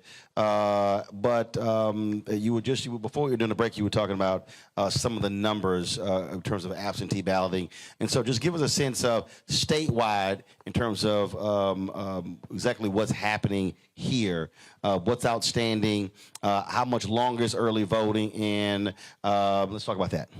So this has been a record-breaking year in terms of turnout. There have been 739,000 people who've cast their ballots already. You can give it up for that. 248,000 folks who have outstanding absentee ballots. And what we're able to divine from those early numbers is that on day one of election, 39% of the folks who voted were African American. And given the fact that African Americans make up 32% of the electorate, that is tracking for 2020, 2018 turnout numbers. And if we can sustain that, we start strong in early voting and then it tapers out. Saturday voting was encouraging because that was a full 7 days after the start of early voting. And there we saw record turnout and record African-American turnout. So I think if the narrative of 2020 was that black women rose up and saved our democracy from itself, from white violence and white rebellion, 2022 might be the year that black men have something to say as well about our democracy. And so we're seeing that track as well, Roland. Well, on that particular point, I mean, I keep reminding people when we talk about voting that the #1 voting bloc for the Democratic Party, black women, but #2 is black men. So there's this idea that black men are somehow way behind black women is not. There's a differential there, but again, the #2 voting bloc for the Democratic Party, black men. It's a false narrative. Yep. That's right. And one thing that we want to be clear when it comes to that narrative, there's diversity amongst any group. And so no group is 100% one way, but the numbers that we have when it relates to black women and black females as they go to the polls, the rate that they vote democratically it outperforms any other group that's out there. And so that's what we have to continuously stay focused on. That's a media narrative. As we're working to continue to push people to the polls. That's a media narrative. Yep. Go ahead. They're very close. I mean, it's just a media narrative. First of all, we know if black women vote, they whole household vote, period. So it's just a media narrative to cause division among us. Well, we could say it's a media narrative, but it goes all the way back to the length and breadth of this country. W.E.B. Du Bois said this about black men. What is it like to be America's problem? And so this narrative is so convenient as the nation cannot stand to look at white violence, male violence that we saw on January the 6th. On January 6th, and it can't stand to look at white suburban women who turned their back on every value they claimed they had and got what was promised to them, which was retrogression of their own rights in terms of reproductive rights. And so instead of looking honestly at that white violence and the suburban betrayal of white women, we focus on a false narrative of black men not showing up. And it's just simply not true. It's not true by the numbers. And to say that Stacey Abrams or that Raphael Warnock have problems with black men is politics 101. You always attack a candidate where they're most strong. And so this is simply a deflection, and it won't work. We know better than that, and we won't fall for the okie doke. But one of the things that does jump out at me, and I'm going to use North Carolina as an example, and that is this here. When their early voting numbers came out, and this was 47,000 ballots that are already cast. So over 65, voters over 65 represented 55.4% of those ballots cast. Ages 41 to 65 represented 27.5%. 26 to 40 represented 10.9. 18 to 25 represented 6.3. So if you look at right there, the two largest groups of voters only accounted for 17.2% of the ballots cast. And the thing that I consistently say to millennials and Gen Zs, you can't whine and complain about why boomers are in control while they're being elected if you're not voting your numbers. You are literally allowing Gen X, baby boomers, and others to decide who's in office. I mean, the math is the math. And so just share your thoughts about that. Again, having conversations or trying to get folks who are 18 to 40 to understand you literally have the numerical numbers where you can determine elections, but you don't vote. I mean, to your point, as far as the younger groups preparing to vote, I think it really starts with educating them on the power of their vote. And it seems to be that the younger folks don't actually know the power that they carry in being a registered voter. I know when we worked on Mayor McCullough's re-election campaign, when we were knocking on those younger folks' doors and asking about registration to vote, they were saying no. But I think they were saying no because they were not educated on what this means. This is how you represent yourself. This is how you show up in the political process. Absolutely. And what I want to add to that is is that in 2017, we had a historical election. Now, hold the mic up. In 2017, we had a historical election here. And what was so significant about that 2017 race is that it swung because of the young vote. And so what's powerful about that is that the youth, they are the conscience of any nation. And if the youth are showing up to the polls in mass numbers, that corrects the trajectory that any nation is on. And if there was ever a time that we needed young people to come to the polls, it is now. And we jokingly say this is about democracy. No, this is about America. Because what we saw on January the 6th was a real live coup d'etat attempt by a sitting president. And we have to be able to say that out loud. We're in a political climate where we can't even say what our lying eyes showed us on January the 6th. Well, some of us can't. I can say whatever I want. There you go. I said the day it happened, so I didn't care. Yes, exactly. But I say all of that to say is that it was young people in 2020. It was people of color. It was women. It was us building a coalition that righted the wrong when America was going in a direction that we did not need to go. And we must understand the power that we have and be willing to exercise that power if we're going to save our country and especially the state of Georgia. And I want to say this about the state of Georgia. We should shudder at the idea that we are a camel's hair away from Herschel Walker representing us for the next 6 years. That's right. We should be very afraid. And that's where we are right now. So we can't afford to sit out. We need everybody to come to the polls because running a football and running government are two entirely different things. Well, wait a minute. Don't leave out Brian Kemp now. Because the potential is what you talk about in terms of the disaster of Herschel Walker. But we know the actuality of Brian Kemp as Secretary of State. All you got to do is talk to the Quitman 10+2. All you got to talk to is Olivia Pearson, who we prosecuted 3 times. We were on those cases, and we know that the devastation he did in terms of suppressing the vote. I showed up with Stacey Abrams with 40,000 registration applications only to hear him say he didn't have time to process them.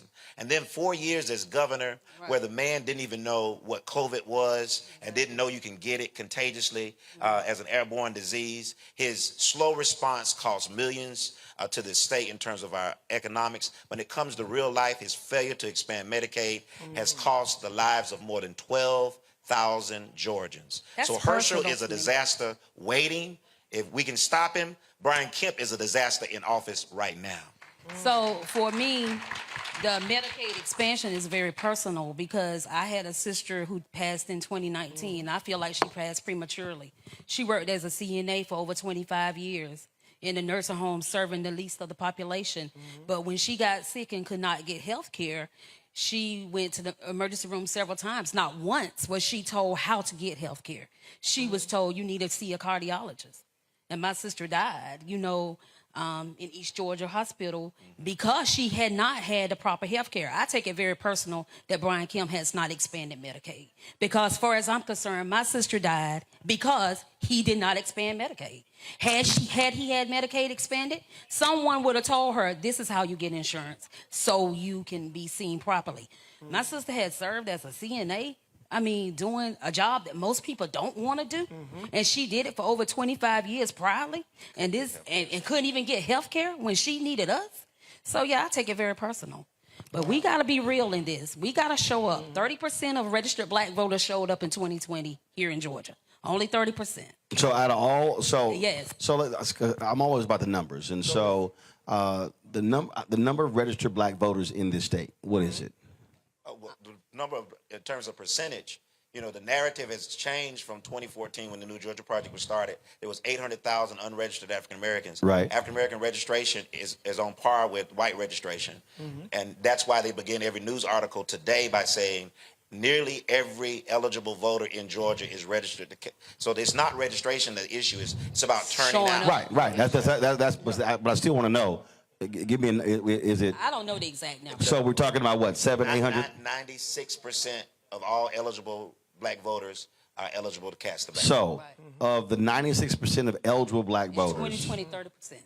it was 30%. Yes. So 66%, White people was 55. and that was what I was talking about earlier. Yeah.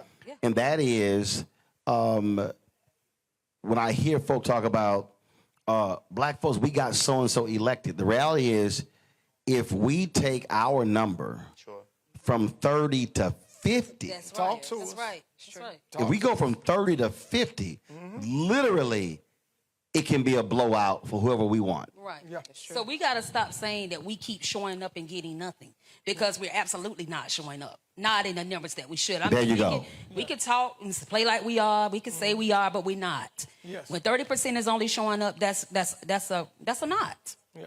So you can't say that you keep voting and getting nothing because you're not voting across. And see, and the reason I tell people to use numbers is because when I'm walking my audience through this, and so let's just say you have 700,000 eligible registered African Americans. Let's just say you have 700,000. Well, if 30% of the 700,000 are voting, that's 210. I mean, it's barely more than 200,000 people who are voting, which means that 500,000 aren't. Exactly. So we talk about black folks turning out, and folks like, oh, black folks, we showed out in 2020 and got Ossoff and Warnock elected. 500,000 didn't. That's right. If you take half of those 500,000, Biden Harris, if you just take how the margins go, they don't win Georgia by 11,000 votes. They win Georgia by 250,000 votes. Exactly. Which is the actual margin of, and it's going to blow folks away. That's the margin that Republicans win by in Texas. Yes. I understand. Yes. I understand. But there's another factor to this that doesn't take away anything you just said. Voter suppression is real. It is true. Although Baker versus Carr established that one man equals one vote, all of those votes are not equally able to cast an unfettered ballot. If you're African American, you have to wait in lines that are 3 and 4 times as long as in your suburban white neighborhoods. That's if you can show up with a registration in the first place.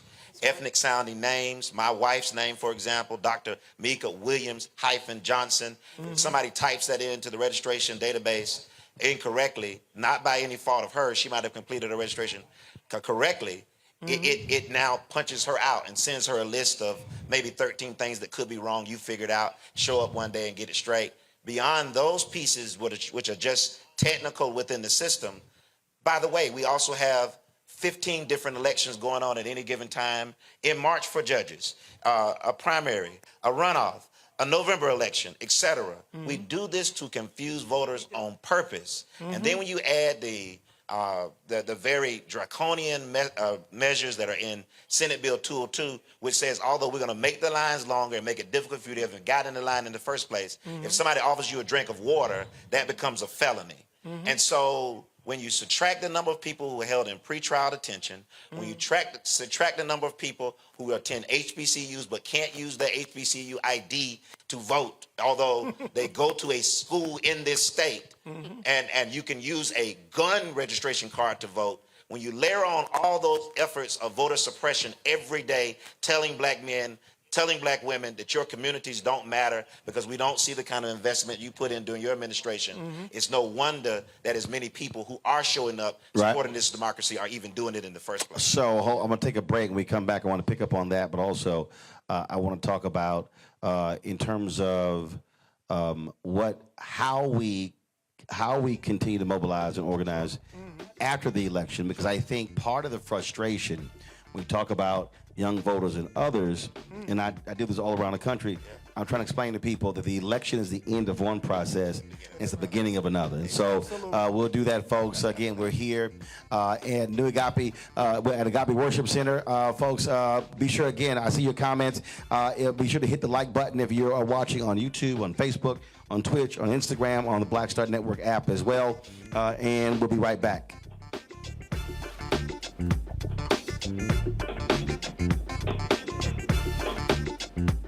When you talk about blackness and what happens in black culture, we're about covering these things that matter to us, speaking to our issues and concerns. This is a genuine people-powered movement. There's a lot of stuff that we're not getting. You get it, and you spread the word. We wish to plead our own cause. Too long have others spoken for us. We cannot tell our own story if we can't pay for it. This is about covering us. Invest in black-owned media. Your dollars matter. We don't have to keep asking them to cover our stuff. So please support us in what we do, folks. We want to hit 2,000 people, $50 this month, raise $100,000. We're behind 100,000, so we want to hit that. Y'all money makes this possible. Checks and money orders go to P.O. Box 57196, Washington, D.C. 20037-0196. The Cash App is $RM Unfiltered. PayPal is R Martin Unfiltered. Venmo is RM Unfiltered. Zelle is Roland at RolandSMartin.com. Hi, I'm Kim Burrell. Hi, I'm Carl Payne. Hey, everybody, this is Sherry Shepherd. You're watching Roland Martin Unfiltered.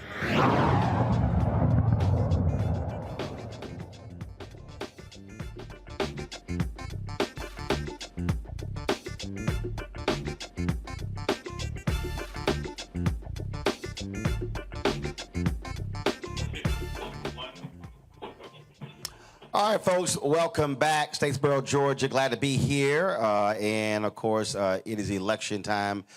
We are 15 days away. And, of course, but early voting has already started, not just here in this state, but in other states as well. More than 8 million people have already cast ballots across the country. And in this state, that's about 10%, actually, exceeds about 800,000 already. And so Texas began today. We were there on yesterday. For a Fight for Democracy rally sponsored by the NAACP, Black Voters Matter, and several other organizations as well. And so we will be in Swainsboro, going back to Swainsboro tomorrow. They made it clear they want us to come back. We were just there 2 weeks ago. And so they were like, look, we got 400 folks ready to pack the house, and we look forward to being there tomorrow. And so I cannot wait. Let's go back. When I went to the break, I talked about, again, so you look at these races, you hear people say, I haven't seen anything done, or my community hasn't changed. And whenever I hear that, I first of all, then of course the third thing I get, Democrats haven't done anything for black people, and now you got these folk out there who play the games of, okay, what specifically have they done? And Avis made that point earlier about the folk who are agents of chaos, who are out there, because there's this assumption, Mayor, that you have the ability to do something specifically for one group. And I keep telling these fools, you can't. That's when lawsuits start. I keep telling these fools you can't, but there are things that you can do that can have a disproportionate impact on a group of people, just like President Biden's student loan decision. That has a disproportionate impact on African Americans. But again, you got these clueless people who just, and they tweet, they yell, holler, scream, do videos, and they say nothing has been specifically done. Like, they're running around saying we need a black specific hate crime law, and I keep telling them you can't have it.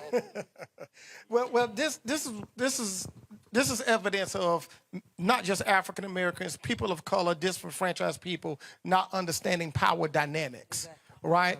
Nobody goes in and says, we want a law that's specifically for white people, right? And so when you are elected to govern all of people. And so when I ran to be mayor of the city of Statesboro, I wasn't running to be the best black mayor. What I said is I'm going to be the best mayor, period. That was the end of the line. But because our communities have been left behind for so long, and they don't see the return on the investment on their vote because they have not held those individuals that they put in office accountable. And I'm going to tell you right here on Grady Street, a childhood friend of mine, Vance Key, I had been in office 2 years, and I knew what we had coming down the pipeline. And he said something that was very powerful. He said, you got to give the people something that they can see. And so what we did locally is that we took 2 parks that's located on the historic, mostly African-American sides of the city. We rebuilt those parks. That was something that they could see. But beyond that, in 2020, with the election of 3 women, this is the first time this has ever happened in our community as councilwomen. Councilmember Paulette Shavers, Sherry Barr, and Councilmember Venus Mack. We passed the equity package. And in this equity package, we carved out 20% of all contracts that go out into the community to be specifically for female and minority-owned business owners. And what did this do? This allowed us the opportunity to trap more dollars within our community, put more people to work within our community, and get quality products. And so right now, the parks that our kids are playing in right now, right down the street, 29% of that contract work went to people of color and to women. When we're looking at the remodeling of our city hall, we're looking at about 30% of that going to people of color and to women. We have to be very specific and understand how policy works and understand that we can do business too. And we can do great things. And I want to say this, and I'm going to close it out. This is important for us to understand why funding needs to get to the local level. When the CARES Act was passed, it went to our governor's offices across the state.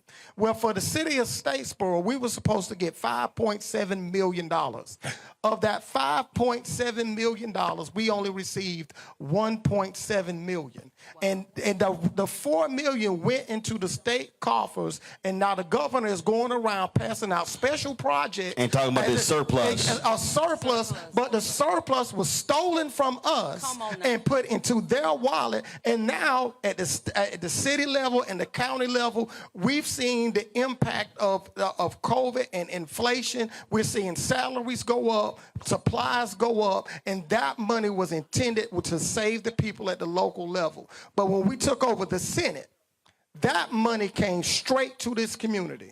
And because of that, we are now putting $11 million in rebuilding our neighborhoods. We're fixing up Grandma Dem house. We're putting in infrastructure where we had no sanitation or any of those things. And we're building a $2 million food bank to address food scarcity that's specific for that. And in the midst of all of that, we created a long lost reserve to save local business in this community. So that's the difference. So I'm curious, Warnock replaces Isaacson. Yes. So what did this city in this area see differently with him compared to his predecessor? Access. It's as simple as that. Access. I can get on the phone right now, call Maria. Maria is going to pick up the phone, and she's going to say, Mayor, what do you need? And right now, we got Miss Lakeisha Hill right now. She's working. She's a member. She's our chair of our youth commission, and we've launched this organization called Village Builders, which is the youth initiative. You know who's working on that with us? Senator Raphael Warnock, Senator John Ossoff. Their offices are working to bring funding to this community. We did not have that before. And that's why it's so important, because it gives the opportunity for people that's been overlooked the opportunity to have their voices heard in the highest corridors of this land. Go ahead. Well, just to piggyback on what the Village Builder Initiative is, it's basically to bring those resources at the front door of those underrepresented communities, like showing up. Mm-hmm. Here's your food. Here's your clothing. Tell us what other resources that you need that we have not identified. Mm-hmm. So to his point, with that type of funding, it just allows us to do more. It allows us to be visible. It allows us to educate those underrepresented communities about voting, about the resources that are poured into your community when you get out and vote. Yeah. See, that point about access, I really do laugh at the clue. I do laugh at them, and they get mad because I will literally hit them with a laughing emoji on Twitter or my YouTube channel so they'll start, oh, you trying to get black people to vote Democrat, you're a Democratic shield, and I start with the most basic thing. Okay, you claim especially the people who yell reparations. Every time they do, I tell them, can you show me one Republican? One. I ain't asking you for two. show me one that agrees with you. Take your time, I'll wait. And so what I explain to people who yell, holler, and scream, well, they agree with reparations, just not for black people. Well, this country is engaged in 13 rounds of reparations for everybody else except for black people. But also under Republican administrations, by the way. Oh, absolutely. But the thing that I walk people through is you can sit on Twitter or Facebook and YouTube, and you can sit in these platforms and yell, holler, and scream.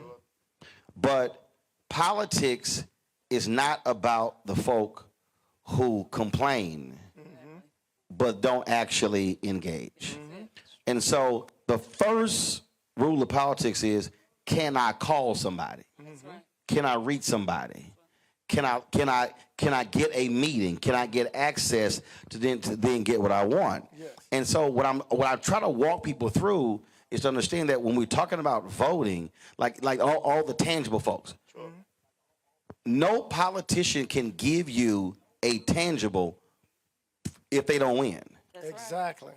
Exactly. I mean, and then after they win, they still have to get other folk to go along with the vote, which means we now have to be there at City Hall, at school board meeting, at county meeting, at the legislature, in the halls of Congress, pushing to actually get it done. Sure. And that to me that's why I keep saying we got to have Schoolhouse Rock 2.0, 3.0, because there's a bunch of folk who literally have no clue how this thing works.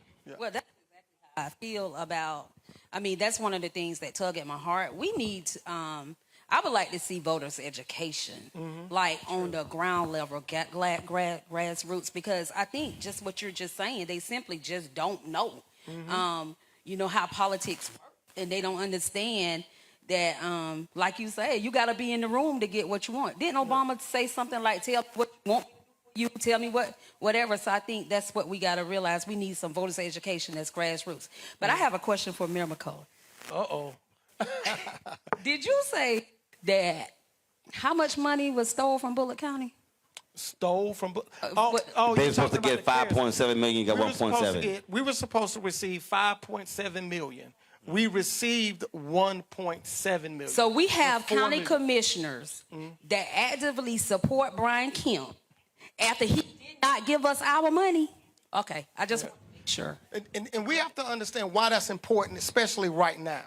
Right now, there's real conversations, not just in Statesboro, not just in Bullitt County, but across the state, where we're struggling to look at our budgets because we can't predict inflation. We don't know when the wages are going to stop going up. And wages are the biggest part of any governing body's budget. And with that being said, we're seeing these wages go up. We still have to figure out how do we provide the services to this community. And what that money would have allowed us to do, it would have allowed us to be able to pay our public safety officers more funding. It would have allowed us to be able to cushion some of the projects that we have going, and it would have been able to allow us to maintain our workforce the way that we want to. But I will say this. The one thing that we are extremely fortunate about is that we got great administrators here. And so we're in a surplus financially. Financially, the city has never been better. But with that being said, we have to be extremely poignant about what dime we spend on what. And we have to reprioritize about the things that we believe are important. And the one thing that I'm super proud of this administration, myself and those women that came on in 2019, is that they said they're going to put the people first. And so we are investing into people in this community, those that are most vulnerable, those that are employees, those that are business owners. And because of that, we've seen the largest economic growth and the most engaged populace that we've seen in a long time in this community. See, the thing on, and I guess for me, the reason I just completely look at this differently from a lot of different people, because I had parents who were members of a civic club. They were founders of a civic club. And so I saw at 7, 8, 9, 10 what it looked like when they were like, well, we want to get new streets, new sidewalks, new street lights, new sewer system, get the senior citizens, the old firehouse turned to a senior citizen center, have the parks refurbished. And what that meant I remember going before and testifying before the city council, 9th, 10th grade. And so what I keep trying to explain to a lot of our people, you can't just say, I voted, I'm good, know what you're going to do. Yeah. No, you literally have to be engaged in the process. So do you think that one of the biggest mistakes that we make is that we put so much energy mobilizing and organizing around the election, but disappears November 9th? But I don't know if that's true. When I consider what partners like Black Voters Matter, they're about power building 365. We had 18 offices across the state, the New Georgia Project, 500 employees out canvassing 365, building Black power everywhere. But see, but here's why I'm explaining that. Yes, your two organizations are doing that, but I'm going even more granular. Sure. I'm talking about literally down to the street, going from city, neighborhood, block, street, house. Exactly. Yeah. That's what I'm talking about. And then when you then take Black organizations, you take Divine Nine, you take Links, you take Prince Hall Mason, you take Eastern Star, you take all of this. Again, we have a lot of organizations that are not organized. That's true. And so I think part of this, again, we spend a lot of effort on the election, got to get people registered, got to get them out to vote. But then when the election is over, we're not then going, okay, these were the 5 things we said we wanted. Now we got to roll up on City Hall to get that in the school district, in the county. And so then, but we do when we are reacting to something, to a shooting. And that's what I'm saying. An injustice like the Martin Wilson case. And that's what I'm saying. Or even to the point where the billions that were passed by the bills in Congress, well, guess what? Communities have to then say, well, this is what we want built. Right. And a lot of times, we're not putting in our request when that money gets passed. Then we go, well, we didn't get none of it because we also didn't put in a request. Well, we just have to be And not clear that completing our census. the status quo supports the other side, supports the white community. So Mayor Collar doesn't have to do anything, and that community is going to be enriched. Here's 2 reasons. One, because regardless of who's elected on the county commission, on the Board of Education, or the city council, you can't raise the millage rate. And that benefits the de facto property owners, which are disproportionately white in our community. And as long as you don't do that, they'll let you get elected. The second thing you do is you raise user fees, which is a regressive form of tax that burdens the poorest people. So while you say you have a surplus, you really haven't funded government to the tune that needs to be funded because you don't want to tax white, wealthy landowners who want to keep their source of wealth. That's the first thing. Let's just be honest about that. And secondly, as long as you don't touch the judiciary, they don't care if you hold an office. And so our judiciary is as white as it's always been.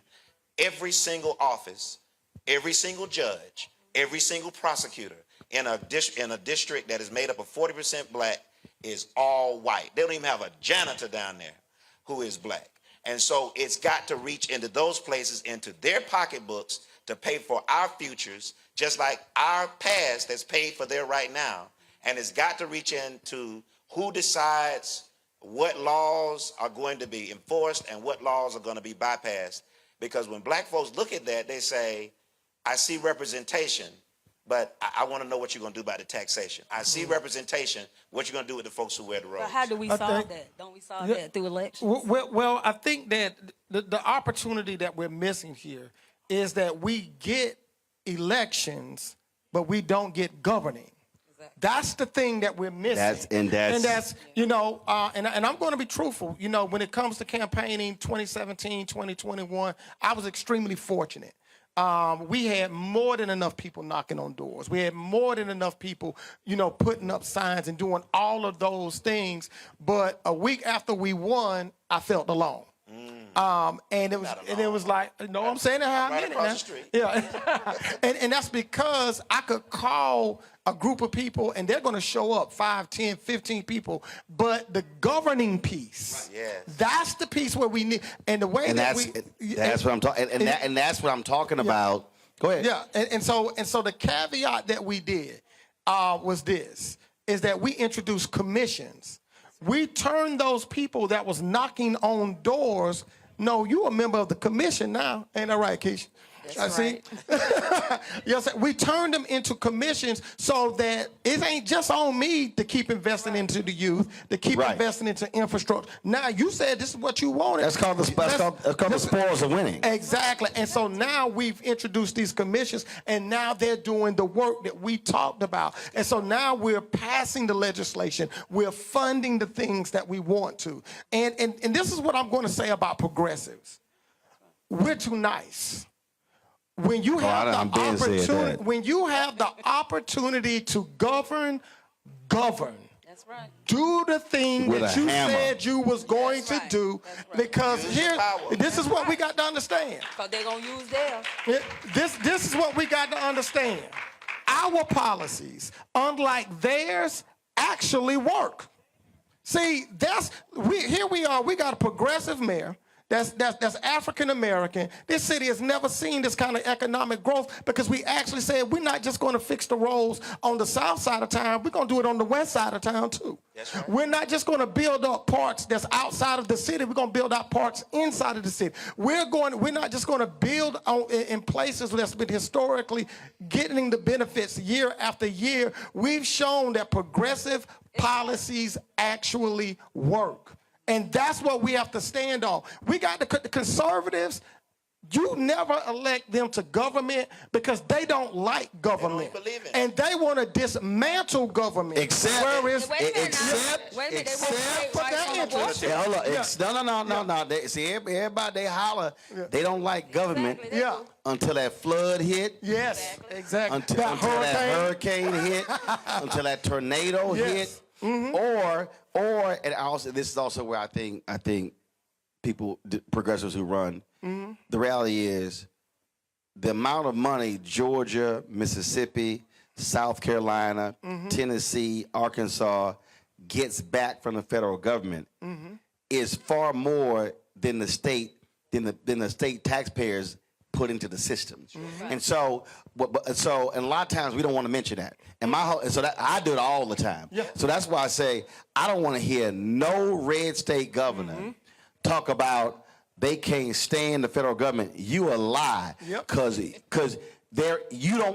Kemp ain't got a surplus to tout.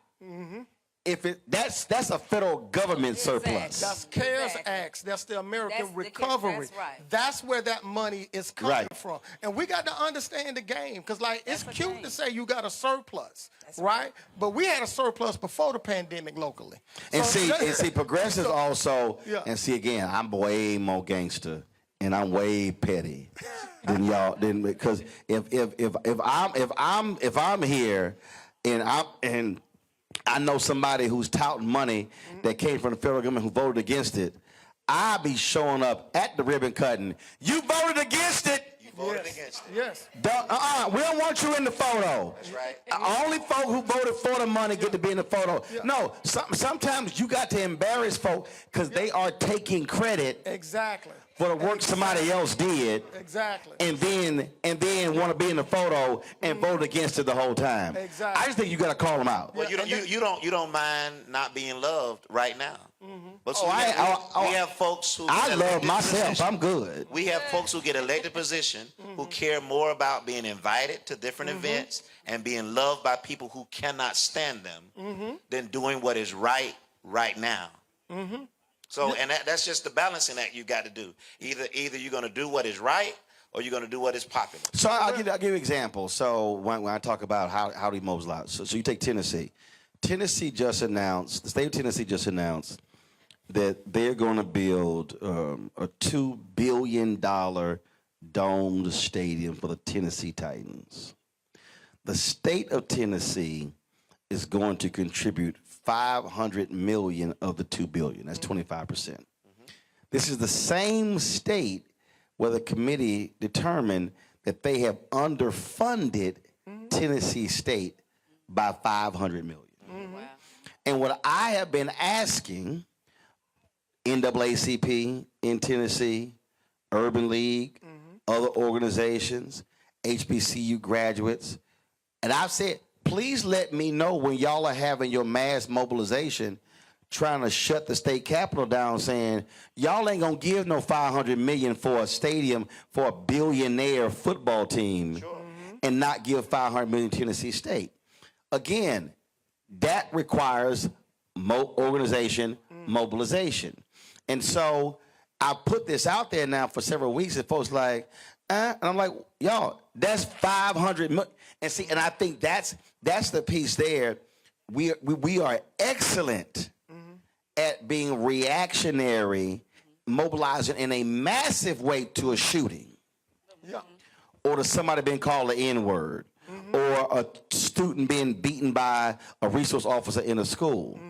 But we're not as ticked off for $500 million to $1 billion. Well, I just let it be known, I was state president of the Georgia NAACP when the Falcons tore down the Georgia Dome and built the Mercedes-Benz Stadium. Not only did we cry out about that, we filed and support lawsuits against the state, which was depriving the students of Atlanta, because either you own the stadium or you don't.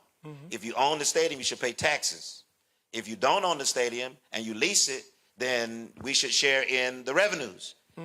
Either way, Arthur Blank and the Atlanta Falcons made off like a fat cat, and the taxpayers on the hook for it. It's unpopular, but it was the right thing to do. And so there are folks who are lifting their voices about these issues and are trying to mobilize our community. But remember, we're running against a propaganda machine that has made people believe that taking a knee was violent protest and breaking into the Capitol was legitimate discontent.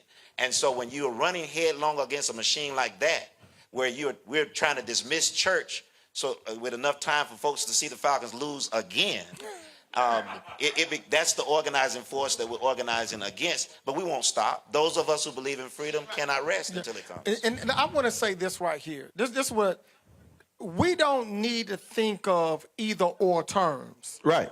Because the state government got the money to do both. We have to be very clear about that. We're gonna build a stadium, but we're gonna also fund Tennessee State too. Because can we start with what the Constitution actually says the government should do? Oh yeah, and funding a stadium for a billionaire is not in those enumerations. Oh yeah, absolutely. But providing for the common defense, promoting the general welfare. Exactly. Those are things that are listed there. Yeah, exactly. I see what Mary McCall is saying. We're it's saying not going to stop. So you got to say do both. Yeah, exactly. It's not going to stop. That's what we have to be clear on. It's not a zero-sum game. You know what I'm saying? And let's look locally. You know what I'm saying? I can work on the Blue Mile and build up crosstown too. I'm doing both of them. We're gonna just like we're investing to make sure that we get the new Publix. We're gonna make sure our children are playing in parks with cameras, with Wi-Fi, internet. We're gonna make sure our kids got after-school programs. We're launching village builders. We are doing all of these things while simultaneously enjoying the benefits of economic growth. We can do both. The problem is that those that's representing us is making us think that we got to choose one or another, and then using the divide amongst the people to say they don't want you to have because they have. And that's the trick of politics, is to make you think that it's a zero-sum game, when the truth of the matter, they got the money to do both. So here's the question. Go back. Go ahead. You was concerned about when is the mobilization going to start, right? That was because that's where pressure comes in. Because I understand, again, inside, outside. The outside pressure actually should be, the outside people should always be talking to the inside people, because the inside folk like, now, you know them outside people going to act a fool. Y'all might want to go and cut this deal. They work together. The problem is when we have black people who are inside people who don't want to talk to the outside people. And then you're not working in concert. But that's the genius of William Barber, who's the architect of Moral Monday. In addition to launching Moral Monday in North Carolina, we started one in Georgia. Matter of fact, Raphael Warnock went to jail protesting. I was there with him, sitting beside him in the governor's office to expand Medicaid. Folks said, you don't get people to mobilize around Medicaid. They don't know the difference between Medicaid, Medicare. That's not a sexy issue. It was. And it was not just an issue that galvanized that Moral Monday, that saw attention put on protest again. It was the precursor for the kind of tactics that were used by the Black Lives Matter movement. And so I think you're right. Those of us who hold positions need to consider something beyond the title, and that is, what is our responsibility? Will future generations look to us like we look to those who came before us and say they stood up and did what they could and made a way for us today? So final round here, and that is this here. How many more days of early voting in Georgia? What is that? What, 14 actual days and then election day? Gotcha. So it ends what? Sunday? The Friday before election day, which is the 5th. The 4th? Yeah, November the 4th. All right, so another round of Saturday voting, some places. The 29th. In this state. So if you, wherever you are, the most important thing you can do, if you need information on this, on where to vote, on the days and the counties that have Saturday voting, go to readyset.vote. That's readyset.vote. You can get information on the candidates. You can see a sample ballot. You can check your registration. You can find out where to cast your ballot. You can make a plan. Do not wait till election day. It's too critical. Go and put it in the box tomorrow. Organization-wise, are y'all looking at the numbers every single day and seeing what places are voting, who's up, who's down, and where you need to send folk to drive them out? Personally, I'm not. I just looked at Bullock County's on today. So she's working at the local. This is such a great panel. Yvette is working through Black Voters Matter at the very local level, organizing folks here in Bullock County. Got it. So right now, that's what I'm as asking. of today, we got under 1,000 Black voters have turned out for early voting right now. So we just gotta get to the And where here? in Bullock County. And how many eligible Black voters you have in Bullock County? I think it's like 11,000 maybe. What is the number? It's in and around I 11 think to in the city, 12,000. yeah. So 10% of your eligible Black voters have voted. Yeah. I mean, and that's the information I got today. So Got that it. may not include the ones. I got it. And listen, I want folks to be energized because 11% of the electorate across the board has voted. Yeah. So if it's 10% here in Bullock County, Right. it's tracking. We also remember that 70% of the eligible Black voters live in Metro Atlanta. Right. Yeah. Right. I mean, that shouldn't be understated. And 18 to 29 population is under 6% right now. So we definitely need y'all to get out and vote. And again, that's the reason I'm asking the questions, why I want the data. So again, repeat that again. So you said Under 6%. of 18 to 29 voters, under 6%. Right. Which means that of the 11,000, that's what 11,000 out of that. No. That's what just in general of the people who have voted early so far. Got it. Under, So for folk out there, again, going back to what I showed with North Carolina, we should be having, if you Black and you 40 and under, folks should be pressing them, getting out to vote, because again, that's also the largest group of actual voters today. Go ahead. So there's been 837,597 folks as of the close of polls to today. That's 11% of the electorate. And so I'm actually encouraged when I see a rural county like this posting 10% of its eligible Black voters. It's tracking. Black voters are still ahead of their percentage. And let me go back and correct something that was said earlier. Black folks make up 32% of the total share of the electorate, not a 32% turnout in the election. That's a little different. That's important. But the real takeaway for me is that folks are showing up, and they're showing out despite insidious voter suppression, and the folks who are manning the polls and working as poll workers in our local office deserve to be appreciated as well. They're standing up against Absolutely. the kind of retrogression and hate that we haven't seen in a long time. The New Georgia Project 365 builds power every day in Black communities, and we're unashamed about that. Our founder, Stacey Abrams, is on the ballot. You make your choice of who you want to represent this state. Our second chairman, Raphael Warnock, is also on the ballot. You make your choice about who you want to represent this state. And so we couldn't be more proud of those who are running and to be a big part of the success in getting folks registered and casting their ballot in the state. Thank you, Roland, for being here. I appreciate it, Mayor. I want to say two things. I want to make 2 points very clear. This election should be extremely personal to us. It should be extremely personal.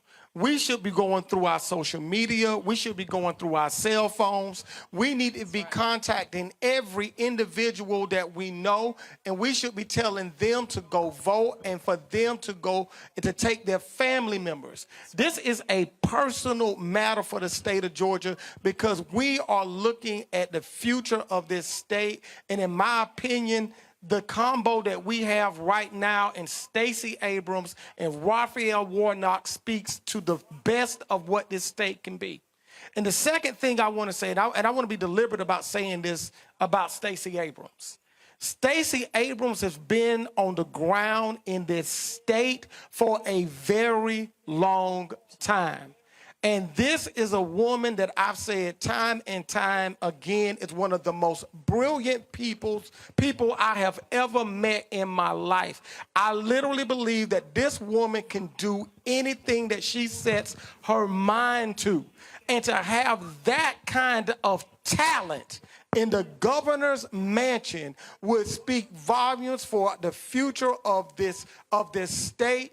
But imagine how powerful it would be for our little girls to look at that governor's mansion and see a woman that they can identify with and say, one day we can be like her. That's right. Go vote. Final comment? Final comment, just picking back on the mobilization, I think it's very important just, to get to the door, not just, on the broader perspective, but show up in these neighborhoods, knock on the door, educate the voters, and put pressure on them to actually show up and cast their ballot. All right, then. We certainly appreciate. Go ahead. I just wanted to say. Hold the mic up. Okay. I just wanted to say inflation is temporary. We know inflation is going on. We know that corporate profits are driving inflation. Over 50% of these products 50%. that you're paying all this extra from is going to corporate profits. Biden didn't create inflation, but your rights are on the ballot. Your rights are on the ballot. Inflation is temporary, but your rights are on the ballot. One of the reasons why we wanted to come to places like Statesboro and Swainsboro and Savannah, and of course in 2020 we were in Albany and other places, is because typically what happens in these elections, so much emphasis obviously is put on metro areas. Sure. But one of the reasons why Republicans have won in places like Texas and others is that they've actually run up huge vote totals in a collection of small areas. That's right. And so what then happens is that negates your large metro areas.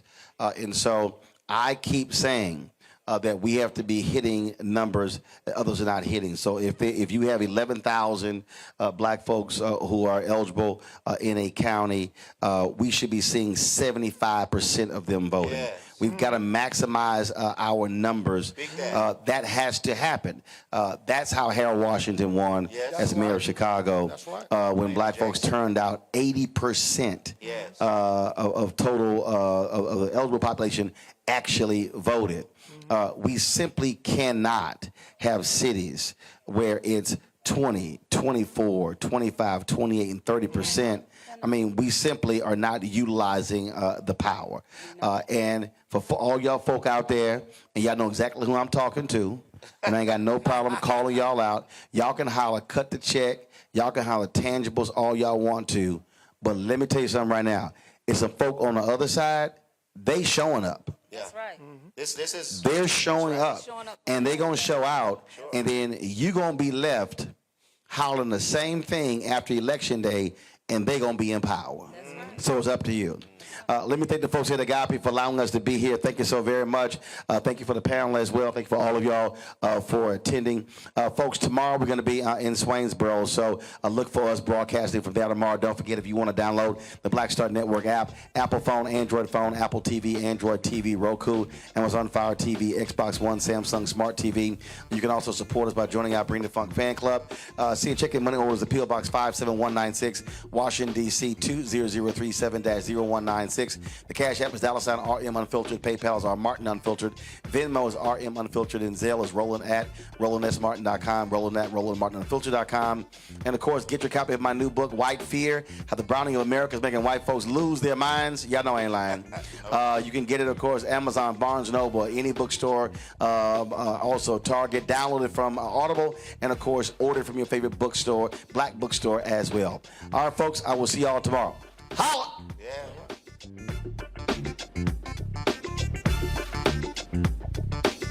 Roland.